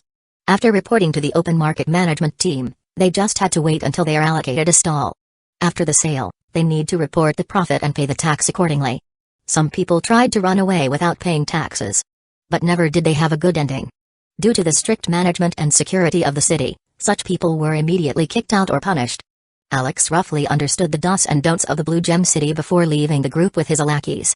Daria and Thoughty didn't mind this. This was exactly why they brought the kids along. They need to explore to learn more about the city. So, they gave them 100 copper coins and let them walk around. Alex didn't know the value of the copper coins. Yet, that didn't prevent him from grabbing it all from his lackeys and putting it inside his pockets. Yuli pouted seeing this. But there was nothing he could do. The 100 copper coins were for the entire group and Alex was their leader. It made sense for him to hold on to that. Alex and the 4 lackeys quickly went around the market. Most of the stalls were selling food items and tools. He could occasionally see shops that sell weird trinkets. Food items included smoked meat and preserved meat, raw vegetables and fruits, dried fruits and vegetable, salt, spices and even some live cattle and poultry. Alex was excited to see this. In front of him was a living chicken, the best of its kind. It has been so long since I ate chicken. He thought while gazing at them. How much does this chicken cost? He asked promptly to the shopkeeper. 50 copper coins. No more no less. These are the best chickens you can find in this city. You won't regret buying them. With some filler ads, the shopkeeper replied. Alex had 100 copper coins in his hand and it was enough to buy 2 chickens. But he didn't buy them yet. He had to look around for more. Like that, he came across a place that sells sunflower oil. Suddenly his mind sublimated in a wondrous thought. Mayonnaise. A word left his mouth watering.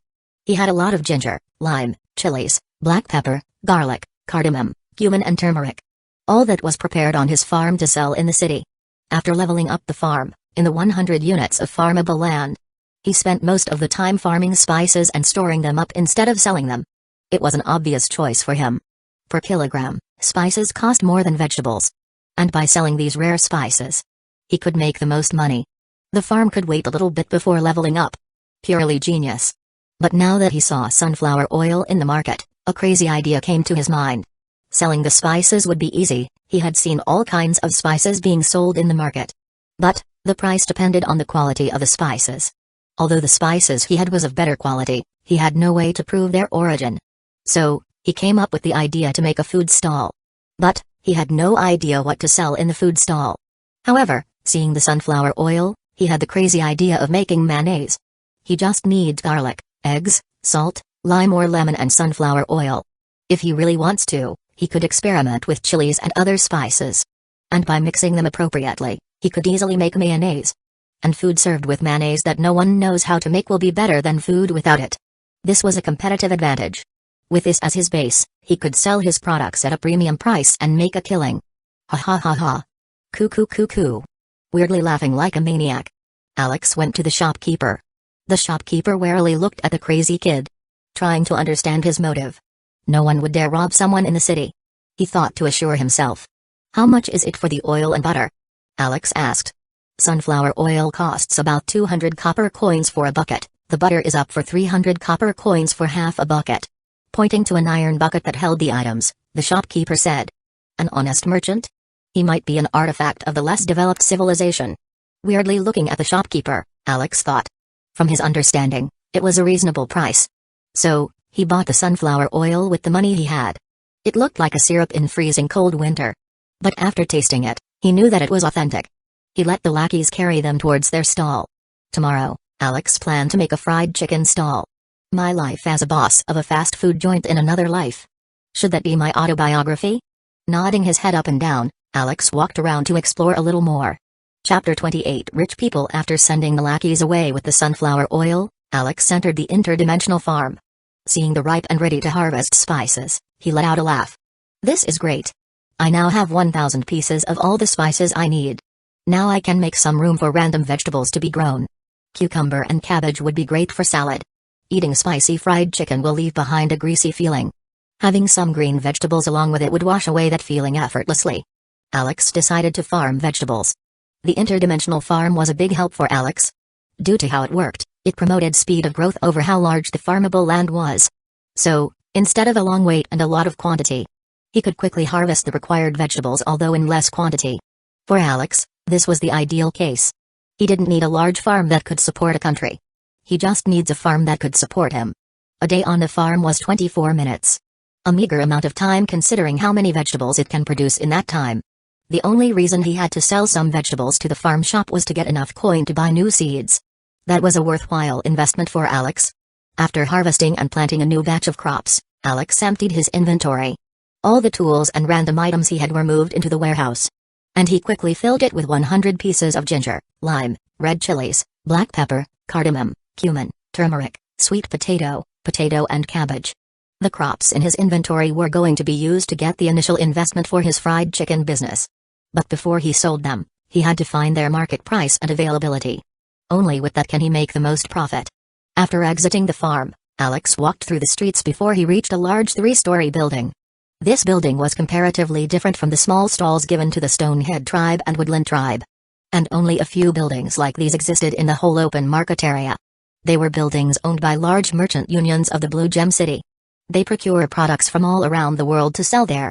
And they mostly dealt with luxury items. And spices were luxury items. These large merchant union shops were his competition. Even though there are small stalls selling spices, their quality and quantity were low. So, the truly rich preferred buying spices from large businesses. And they bought it for a tremendous amount of money.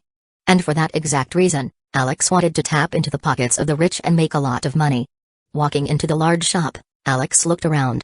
Most of the people on the ground floor were wearing proper clothes. Alex stood out among the crowd that entered the shop. He was wearing relatively old clothes made out of fur and animal skin. It was a peculiar sight for those rich people to see an odd kid like Alex entering the shop. At a glance, they could see that the kids had no money. Why was he here? They thought.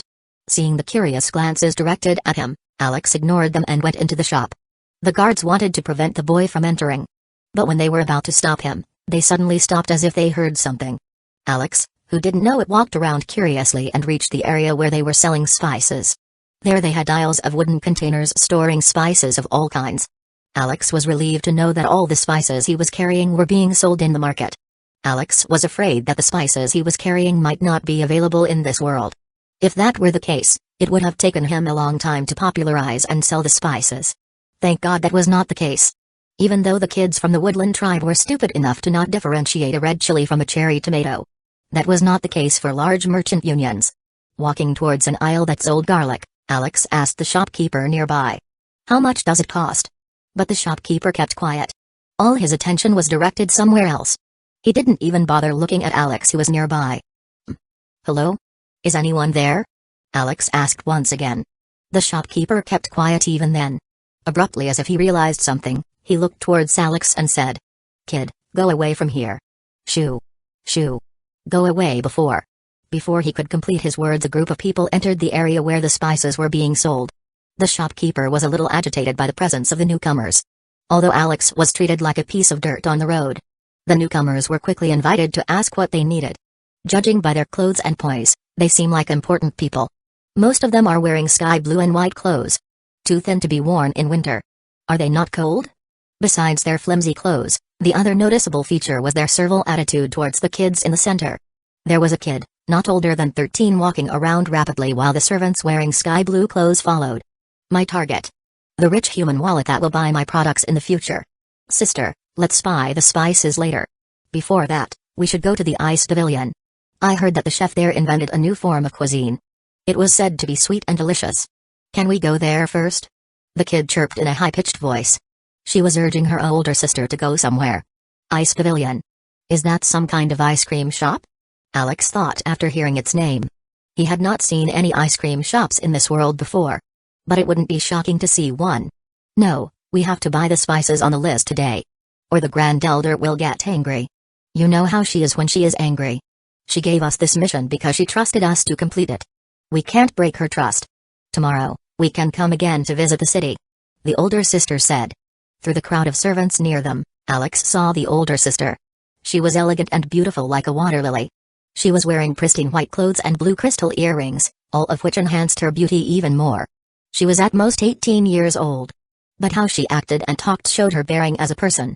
She was humble and kind to the shopkeeper and servants around her, exuding a charm that quickly bound the people around her. But Alex didn't care about any of that. He quickly resumed looking at the clove of garlic. The clove of garlic was small, with a thickness of 1.5 inches. Compared to garlic produced on Alex's farm, it was really small. He crouched down to look even more closely, not realizing that a group of people were looking at him weirdly. The shopkeeper, who noticed Alex crouching down, quickly apologized to the other people before coming near him. Hey, kid. Don't touch it. You would dirty it, he said in a hushed and harsh tone. Quickly go away before the guards throw you out. Can't you see that this place is not for people like you? Can you even afford it? The shopkeeper said quietly after coming near Alex. He was trying to kick out Alex and favor the rich people behind him. He talked in a hushed tone to not let the customers behind him hear their conversation. Alex could easily see through the shallow shopkeeper. He decided that it would be better to avoid them. So, he slowly began to move away. Conflict was not necessarily a good solution to the problem. There were better ways to tackle this dilemma than by arguing with the shopkeeper. Hey. What are you doing? I am an expert who can do full body enhancement. Even if you talk quietly, I can hear it. Are you sending that customer away just to please us? He may look like an eyesore. But how can you know for sure if he is a hidden expert acting as a bum or a real bum? Don't send him away. We are okay with shopping with that guy. The 13-year-old brat among the group suddenly said with a twinkle in her eyes. An eyesore? A bum? 2 arrows pierced deep into Alex's heart. I may look like this now. But I am pretty handsome just after a bath. Alex, who wanted to leave peacefully, was stopped by the little brat. Did I ask for help, brat? You read too many novels. How can you expect me to be a hidden expert? After screaming that in his mind, Alex looked at the brat. She raised her head while nodding. She looked more like a chick backing some peas than an honorable warrior who could do full body enhancement. Does she want a pat for her good work? At first, I thought she was fooling around. But now that I look more closely, she really thinks that I am an expert. Sigh. Chapter 29 Cook Kids with Their Wild Imagination. Alex kept quiet after hearing the kid. Nonetheless, it was good that he was allowed to look around. The shopkeeper was not thrilled by Alex's presence. But he could do nothing against it. They were important guests of the merchant union and he couldn't disrespect them when they voiced their opinion. While all that was happening, just like Alex, the big sister of the brat was carefully checking the spices. She was tasked to procure the spices required for the entire tribe. So, she carefully did her work. Bum-like master, where are you from? The kid asked after slipping away from the servants. Even though the servants noticed it, they didn't mind. They were used to the antics of the young miss. She had a wild personality contrary to her delicate looks. Poor kid, I didn't think she was this far gone. Smiling kindly like the statue of Maitreya Buddha, Alex said. Little miss, I am not a hidden master. I am just a poor kid from up north. Alex was trying to clear up the misunderstanding. Coo. I knew it. A small smile bloomed on her face after Alex affirmed her doubt. What do you know? No hidden master would acknowledge that they are one. Master, is this a test? What test? You don't have to explain anything. I think I know what you mean. Should I show my sincerity by buying you all spices you want? That way, would you take me as your disciple? This kid is nuttier than the nuttiest nut. Finally, Alex gave up on trying to make sense of what the kid was saying. This was the first time he came across a situation like this. He has stuck between a rock and a cute kid. And she was not ready to let him leave. Meeting a hidden master was always her dream. Now that she met one, she wanted to ask all kinds of questions. Like an excited little chick, she began following Alex who was browsing the spices. So, master. Where are you from? I am Mina from the Ice Phoenix clan. The youngest granddaughter of the current rulers of this region. Casually, she dropped another bomb on Alex's head. Youngest granddaughter of the current ruler of the Ice Phoenix clan. What the? She is a pampered young princess of the region. Alex, who realized this, was shell-shocked. He paused for a moment to digest the new information. Is this the brat that the Yuli brat wanted to marry? No, this kid is too young. It might be her older sister. The brat Yuli is 15 years old, the same age as my body. If he really wants to take over the Ice Phoenix tribe, he might be eyeing the older sister. Alex reasoned. But this didn't decrease his shock. How could he think with a sane mind after realizing who he was dealing with? Any offense against their little princess will cause everyone in the Blue Gem City to turn against him. That meant only one thing: his head would learn to fly. Death was closer than he expected. And Alex really didn't want to die. Think of me as a bum, eyesore or a hidden master. I don't care. But please let me leave in one piece. At that moment, it was the only wish Alex had. Mina, don't disturb the boy. Leave him alone. Let him browse the commodities. Suddenly, like the chime from gods, words from Mina's older sister came. I am not a boy, I am a man. But that argument can be postponed to a later time. Thanks for saving me. It's time to scoot. Without giving any time for Mina to react, Alex escaped with his life. Due to her sister being there, Mina did not run amok. And the presence of servants further prevented Mina from following Alex. After escaping with his life, Alex quickly returned to the stall. While on the way, he sold the ginger he had for 10,000 copper coins, which converts to 100 silver coins. He could have converted it again to a single gold coin, but it would have been a chore to convert and use it. The silver coin was appropriate for his use. It was enough for him to buy 100 chickens. Alex's fried chicken startup dream was about to be made into a reality. So, to prevent any mishaps, Alex bought 10 chickens and some eggs before returning to the Stonehead tribe setup. He was going to try his recipe before selling it to the customers. Muru, where were you? We went all around looking for you. Daria is looking for you. Yuli said. Okay, but don't be overly friendly. You should know your places as a lackeys. Lackeys of Yuli, teach him how to be a good lackey. After all, you are familiar with it. Alex sneered. Give an inch, and they will take a mile. So, he had to be harsh with them until they are ready. Elder, why did you call me? I presume your exploration ended well. So, tell me. What did you learn? It would be a great help if the elder could invest in my business. You learned to ask for money within 2 hours of running around. That's really great. But what business do you plan to start? I don't need money. What? Daria was perplexed. The kid was asking to invest, yet he didn't want money. Then what does he mean by investing? Elaborate. Daria asked curiously. Within a wooden container that I carry is freshly butchered chicken meat. I plan to cook these and sell them. What I need for this business is manpower and a place to sell. As you know, our tribe has a stall. But if I could get one more, that would be great. Along with some people to work with me. Cooking chicken, there are many stalls that sell chicken soup. It's a lot of effort for a meager amount of money. Only the popular, well-established stalls make a lot of money. Can you be competitive against them? I know I can. And I am not planning to sell chicken soup. I plan to sell something new. Your confident face reminds me of my younger days. Just like how I began my business. But before any of that, let's get one thing straight. You will not get a stall of your own. You can sell your product at the stall of the Stonehead tribe. And you have to convince the other members before I allow you to sell them. Just what I was waiting to hear. Let me cook the most delicious food you have ever eaten. Smiling widely, Alex took the container of chicken meat and went to a nearby stove. The stove was different from the firewood stoves that they used in the Stonehead tribe. It was better in every way. The flame was hotter, the wood burned with less smoke, and large cooking vessels can be placed on it effortlessly. It was very suitable to place a large iron vessel in it.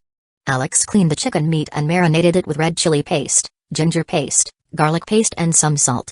He left it to rest. After some time, he heated the oil inside a deep vessel. He was going to deep fry some of the marinated chicken meat. And the rest, the whole marinated chickens, were going to be grilled over a light flame. Alex brought Yuli to do the hard work of grilling the chicken. And a pleasant aroma filled the air. This invited a crowd of people to form around him. It included people from the Stonehead tribe and the Woodland tribe. Everyone looked curiously at Murray, who was hard at work. The salivating crowd patiently waited for Alex to do his magic. While they were traveling, they had eaten delicious food due to Alex, and they were sure that whatever he was cooking would be delicious. Things were going exactly as planned. The people surrounding were thrilled to see the meat turning brown after grilling. It was almost ready. At the same time, Alex deep-fried the chicken and left it in a makeshift sieve for the oil to drain. He took the eggs he brought and separated the egg white. He was going to use it to make mayonnaise. Mixing just the right amount of egg white, sunflower oil, lime and a little bit of salt with his enhanced muscles, Alex made the first batch of mayonnaise in the world. The food was ready to be served. Chapter 30 New Dimension of Flavor. Nodding his head slightly, Alex looked at the salivating crowd. They were twisting and turning, trying to get to the fried and grilled chicken. The food was not up to the standards of my previous world. I didn't have all the required ingredients. But it will be enough to grab their attention. After taking warm, freshly cooked chicken, Alex began plating them. Thank God that all the members of the caravan were not present. Alex thought happily. It was obvious that 10 chickens would not be able to feed more than 80 people. So, he quickly chopped up the grilled chicken into 4 pieces and began plating them. Alex left out 1 grilled chicken and some fried chicken pieces to be given to Daria. He wanted Daria's approval, and there was no better way than to let him taste the meat. And the specially prepared mayonnaise was quietly kept near him. It was time to teach these people how to eat fried chicken. Everyone, look towards me. After a slight pause to grab their attention. This is a recipe made by yours truly. After thinking for numerous seasons, pondering deeply about thousands of delicacies and learning the essence of cooking. Now, I present to you, fried and grilled chicken with mayonnaise. Clap. Clap. Clap. The people warmly welcomed Alex. They liked delicious food. And they liked Alex, who gave them delicious food for free even more. Ah. Thank you. Bowing, Alex picked up a piece of fried chicken. It was the leg piece. Lifting it up, he dipped it in mayonnaise and brought it to his mouth. Even before it reached his mouth was watering. Like the floodgates opening, his saliva came crashing down to welcome the delicious piece of meat. Ah! The familiar taste of mayonnaise greeted Alex. It feels like forever. The heavenly taste washed all his sorrows of being transported to another world. If every day were like this, I don't mind living here forever. Watching his blissful expression, the audience quickly began devouring the chicken. At first, they had some apprehension about the white creamy mayonnaise. But soon, they realized the effect it had on the meat. And finally, they come to a startling conclusion. Everything will taste better with mayonnaise. Some even became teary-eyed while eating the delicacy. This was the first time they had eaten something so delicious. All agreed. Their emotional turmoil lasted for some time. Looking at Alex, who was chewing on a bone, they felt gratitude that words could never express. Yuli, this is so delicious. Did you learn how to make it? The lackeys asked. They curiously looked at Yuli. After their hierarchy was broken, Yuli became more docile. He began treating the lackeys like his friends. This improved their relationship. And to them, Alex was the common enemy now. That was why they were talking comfortably among themselves. No, he kept the recipe to himself.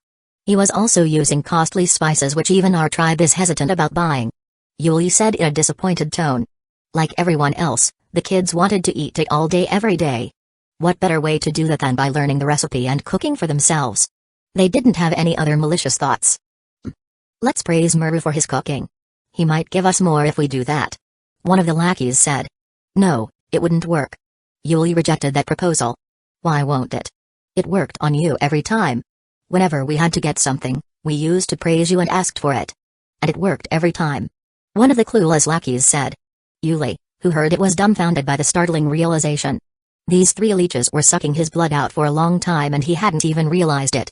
And along with it, he realized that he had no real friends. No one wanted to be his real friend. The way he treated other people was reflected in the way other people treated him. For him, they were lackeys. And to them, he was a walking wallet. Nothing more or nothing less. Everything is my fault all along. The depressed Yuli thought. You kept your promise, the food is delicious. While eating the chicken, Daria said. Fadi, who was with him, also nodded in affirmation. We decided to sell all of our products to the merchant union and invest in your business. This means that we can use both the stalls of the Woodland tribe and the Stonehead tribe. Munching on a drumstick, the elder said. He had seen, heard and eaten many cuisines over the years. But it was the first time he was encountering something so scrumptious. He could easily see the business opportunity in this fried chicken business. Most people in the city would have never eaten something similar. With the inviting aroma spreading around their stall, they could see people coming over to them curiously asking what it was. Daria didn't care where he got the recipe from. Just after distributing it among the tribesmen, he could see how effective it was at grabbing their attention. Anyone who eats it will surely come back to buy more in the future. And the delicious white cream called mayonnaise was the killer move that bound everything together. If they can't make a profit with this, no one would be able to make a profit by selling food in the Blue Gem City. Daria was sure of that. So, he wanted to completely shift his business plan. He was going to sell the products brought from the tribe cheaply and fully invest in the catering business. Would that be alright? Selling it to the merchant would decrease your profit by a lot. Are you okay with that? Yes, we were supposed to sell everything by this week and return. But if your business is successful, we could turn around the situation of the entire tribe. This is an opportunity worth taking a risk for. What about salt and other necessities? We need to send them back home somehow. Alex voiced his doubt. In the winter, salt was very important to the tribe. They had no other way than to buy it from the city every year. If they are not able to provide it in time, the village might run out of stock. For a warrior clan like the Stonehead tribe, which does intense workouts and sweats a lot, salt was a necessity that they cannot ignore. This unassuming chemical was a must-to-have for their body to function properly. Without it, it would cause severe muscle spasms or even death. You don't have to worry about that. We, the elders, will take care of all that. Okay. Then I will begin the preparation right now. How about I take Yuli and the others with me? Alex asked Thoughty. You can, but don't be too harsh on them. No problem, I will take care of them really well. Grinning widely, Alex replied. After that, he went to prepare for tomorrow. At times, he smiles like an angel and at times he grins like a devil. Huh. The kid is really a mystery. Most adults in my tribe are not as mature as he is. You lucky old codger. Thoughty jokingly said to Daria. Hoo hoo. Daria gave a satisfied grin.